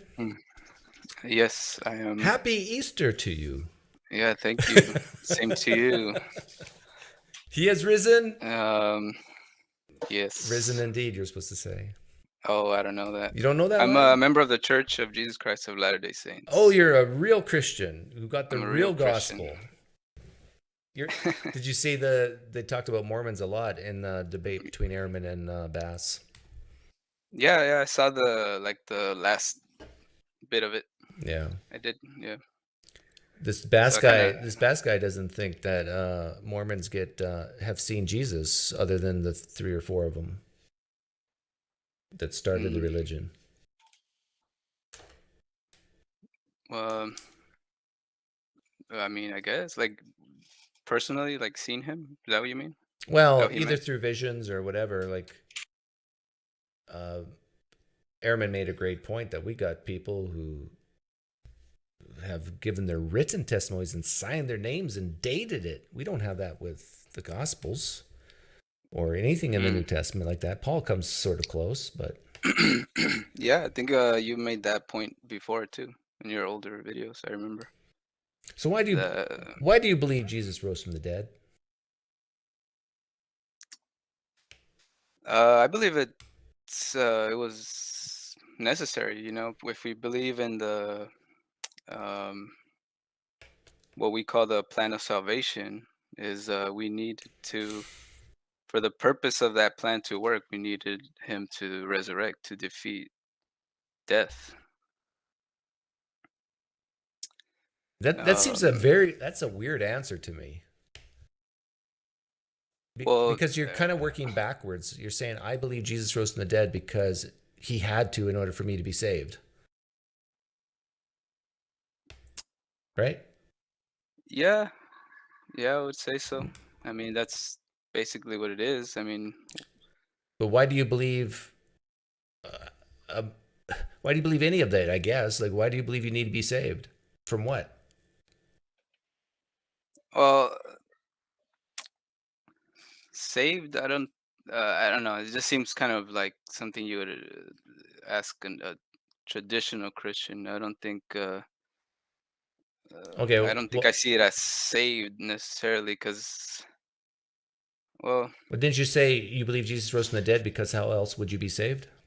no. I mean, what I mean is that he made the resurrection possible for everyone. In other words, not necessarily just the salvation part, but the part where um, we're all gonna one day resurrect from the dead. Everyone is, and How do you know that? because, well, I believe that's the plan. That's the whole purpose of us being here. Well, part of it. Are all plans true? Are all plans true? What do you mean? Can someone have I a don't. plan for something to happen, Well, and that plan is based on that's something false? well, that's kind of a good question. I've been thinking about that recently, where my friend who's a Adventist, a Seventh-day Adventist, I asked him, what is your church's plan? What's their what we call plan of salvation? Like, what do your church offer? What is something that you guys teach? As where we, which answers the questions where we're from, why we're here, where we're going. And I would say not a lot of beliefs have that kind of a setup or plan, laid out pretty, and the way I see it, we have it pretty clear laid out on where we're from, why we're here, and what's going to happen after. I still don't know why you believe Jesus rose from the dead.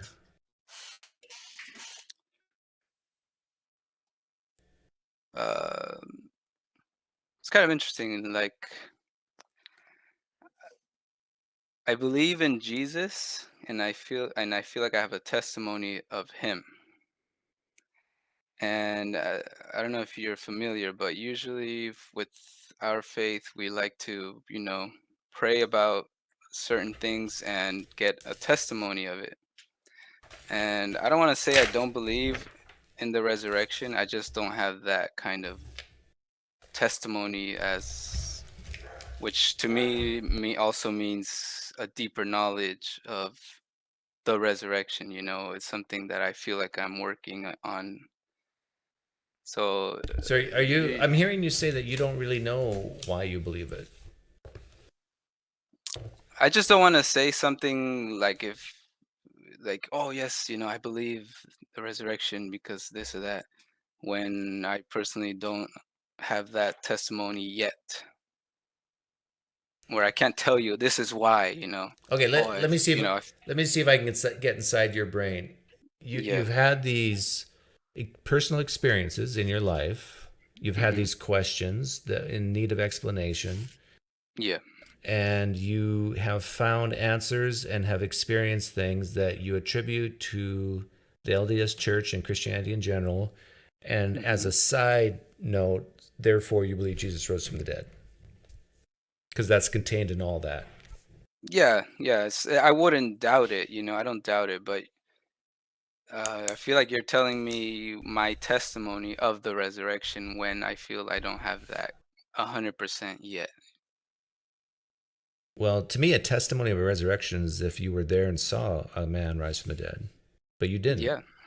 No, I mean, but okay, I think that's where we differ, where we believe the Holy Ghost can give us that testimony as if we were there. That's the purpose of the Holy Ghost, is to confirm these things to us almost like as if we were there. And in that level of certainty, we can have that testimony. What if a person came up to you and said they have the testimony from a spirit that said that Jesus didn't rise from the dead? And that's how he knows that Jesus didn't rise from the dead, because he has this close to certainty testimony from the spirit. What if someone told me that? I don't know. Shake their hand. Good luck. I don't know. Yeah. I mean, but it's like is they have the same reason you have. You know Jesus Uh-huh. rose from the dead because of the testimony of the Holy Spirit. They know that Jesus didn't rise from the dead from the testimony of a different spirit. Which spirit would you believe at that point? Because one spirit's definitely wrong. I mean, How would you know which one's right? well, one is kind of for, I don't know. You're saying he's saying he got confirmation that Jesus did not resurrect. Is that what you said? Yeah, the spirit has told him that Jesus didn't rise from the dead. You just told me this spirit, the Holy Spirit has told you, gave you confirmation that he did. Hmm. I don't know. I just don't see a purpose to believe him. There's no nothing I can get out of that. Why should I believe that? Yeah, it sounds For like what? you're a very practical guy. If you can get something out of it, then you'll believe it. Yeah, I mean, there's no really for me, for what I know already and what my goals in my life, spiritual life, getting someone's testimony that, or for them that they got that Jesus did not resurrect. Let's say that could even be Muslim, right? Mm-hmm. That could be a Muslim, literally a Muslim saying, they don't believe it, or they believe the contrary. So it's like, What do you really I don't. need, like in your life? What do you really need? Like that Christianity gives you?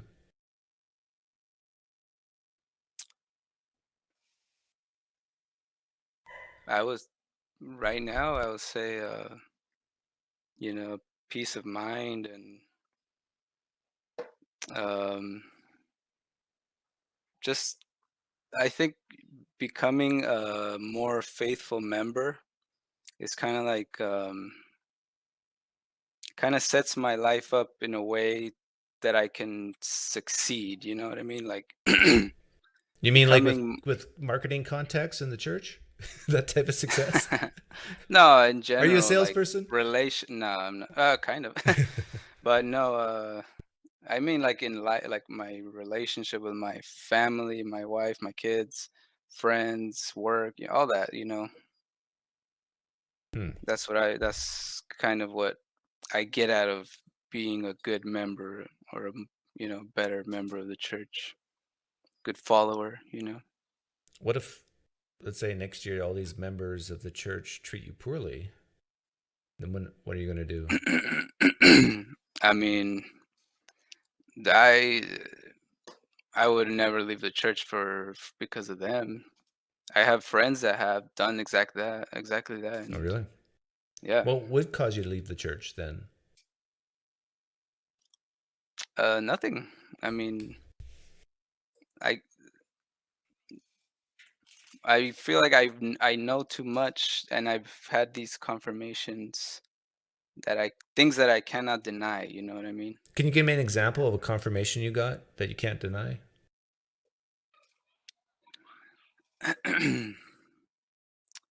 uh, let's see. I mean, I would say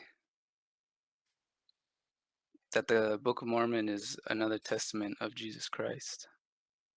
Right, but Just what's this confirmation you got to make you think that's true? What happened? reading it, praying I've read about it. parts of the Quran, but never for a second did I think that it was true. I've read parts of the Bible, never for a second thinking that specific part was true. So I would say, like, let's say kind of start over, like getting baptized, learning about Joseph Smith and learning about the prophet of today, their words, um, teaching other people, speaking to other, going to church, all those things, that all those things are testimonies to me that That, where I felt that where I've, but it's testimony to what? That it's true? yes, that everything is for a purpose and a reason, and and that purpose is true. Like, if I were to connect everything I knew, like reading the Book of Mormon, the Bible, learning the words of the prophets, we call modern day prophets, all those things are a testimony to me that, well, I've been given a testimony of those things, that they are true. I You think know those what's things I difficult? cannot deny. How do you pronounce your name? Josue. Josue. It's Joshua. Okay. Sorry, you can call me Josh if you want. Okay, Josh. Do you understand why, as I'm listening to you, I find it difficult to track what you're actually saying because it seems so general and so wishy-washy to me. Can you at least Yeah. understand why I feel this way? Yeah. No, it's partly because I need to be asked like more specific questions. I'm kind of answering in a way too broad. It's hard for Okay, me to give okay. you. Yeah. So you're blaming me for this mess. I get it. No, I think I'm blaming the situation. I don't know. It's kind of you're Doug. So if you were here in person, my friend, yeah, we can. But I talk started out easier, asking you a but very yeah, specific question. Why do you believe I'm getting distracted and stuff. I asked you a very Go specific ahead. question. Why do you believe Jesus Mhm. rose from the dead? Do you want to try answering that again?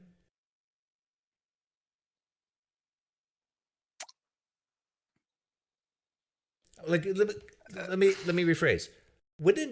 How did you even find out Jesus rose from the dead? How did you figure that out? Who told you? What did you read? When did you first find out Jesus rose from the dead, and how did you find that out? Let's do the when question first. When did you find out Jesus rose from the dead? When did you first learn? I think I also have I think it's also difficult for me to answer because I was born in the church, so I grew up learning these Okay, things. so you heard your church and your family talk about Yes, this. the resurrection has been taught since what we call primary. Okay, so that answers the that was- when. So you don't remember a time when Yes. you didn't know this. When the first, yeah, you're asking me the first, so it would be like since I was, Okay. in the primary, it's 8 years old, 7 years old, And younger. how does the church or your family know that Jesus rose from the dead? The people who taught you, how did they know this? Mhm.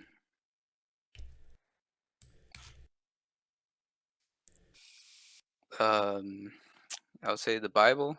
The Bible. Okay, First so of now all, we're getting more yeah. specific. Now, Mhm. why do you personally believe the Bible is correct that Jesus rose from the dead?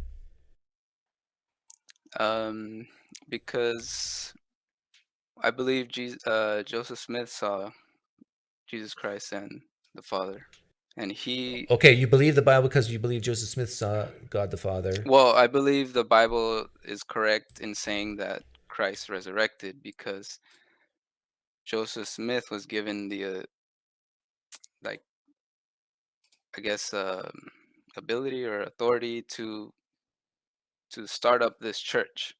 So By who? Be- By God? by God, yes. Okay, why do you believe that?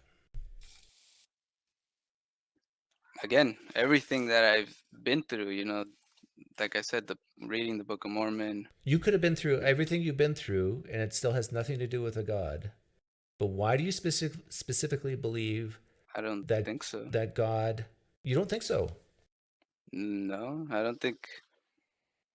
Because everything you've said to me is not unique in terms of what other religions go through: community, purpose, explanation, claims in a book. This is all just stuff religions have. Okay. And so how did you find out, how did you figure out that it was actually true, that in history, God did something special with Joseph Smith? I would say something that maybe most people like yourself or those people in the chat are missing is that the Holy Ghost is something that really does connect with us. How do And you know then the Holy Ghost is real? you can feel it. You can. You can feel it. Yes. What does it feel like? Um, it's hard to explain. It's like truth. When you hear something true, like when you kind of like when you I remember you explaining about love. Love is a choice. To you know this idea in your head to be true, right? Because you can. I don't know. It doesn't matter. But it's the same way. Like you just know. You just know. You just get this confirmation in that where everything kind of you have no doubt. Right, but This is the way. But can someone have no doubts and feel it that it's true and still be wrong?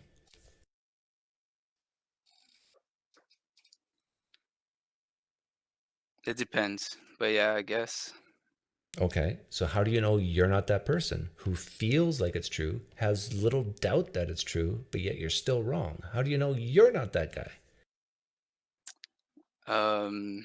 Well, if you put I mean, I know what most people believe. I can.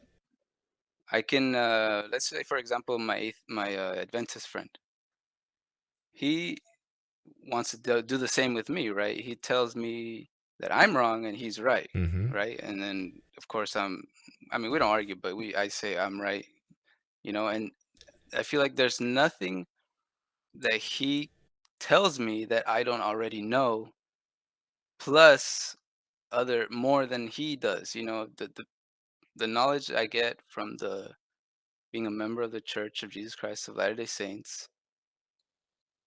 But could your Adventist friend be right and you wrong? Or do you think you're both right?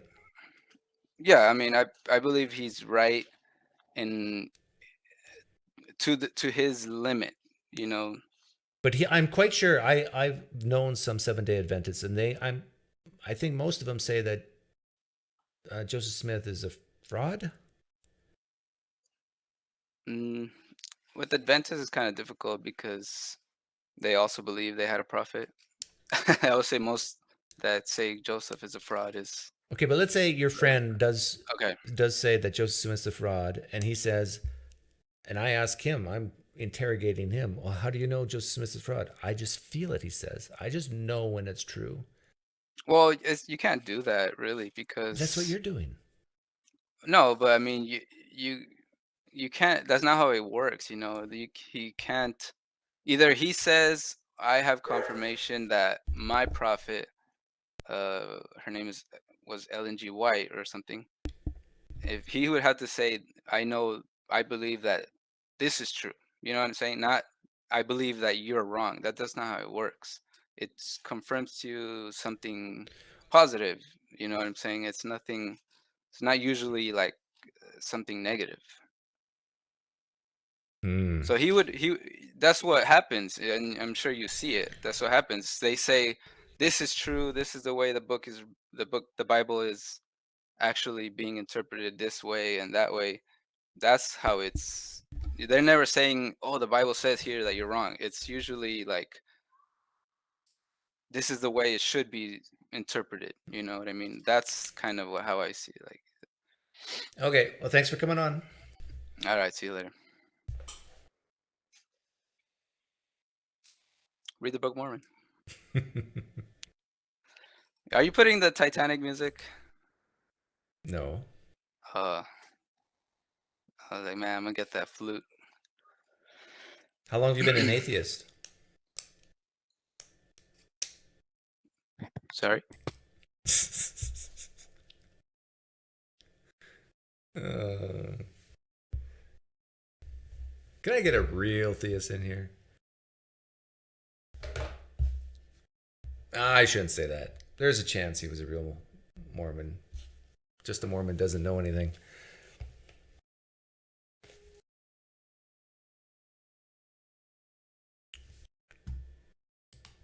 It's possible.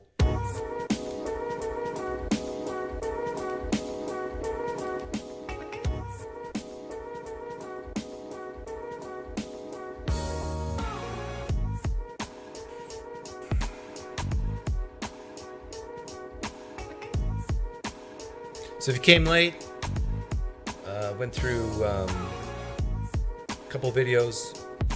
First one 5 minutes, second one about an hour and a half maybe. And then we talked. Real theist is an oxymoron. Yeah, I get that. But you know what I mean.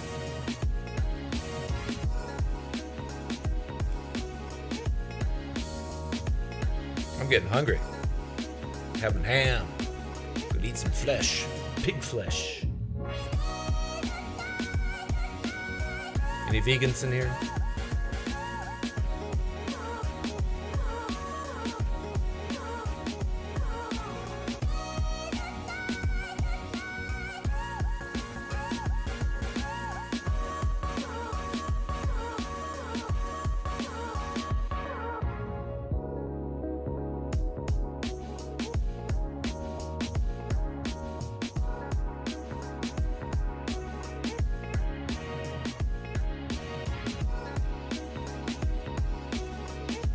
Yeah, maybe I should ask Justin Bass to come on my show.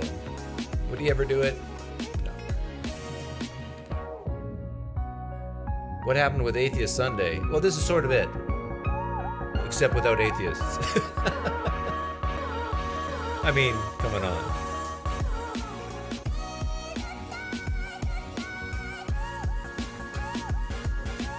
Oh, we got one vegan in here. You'll be a carnivore before you die. My prophecy.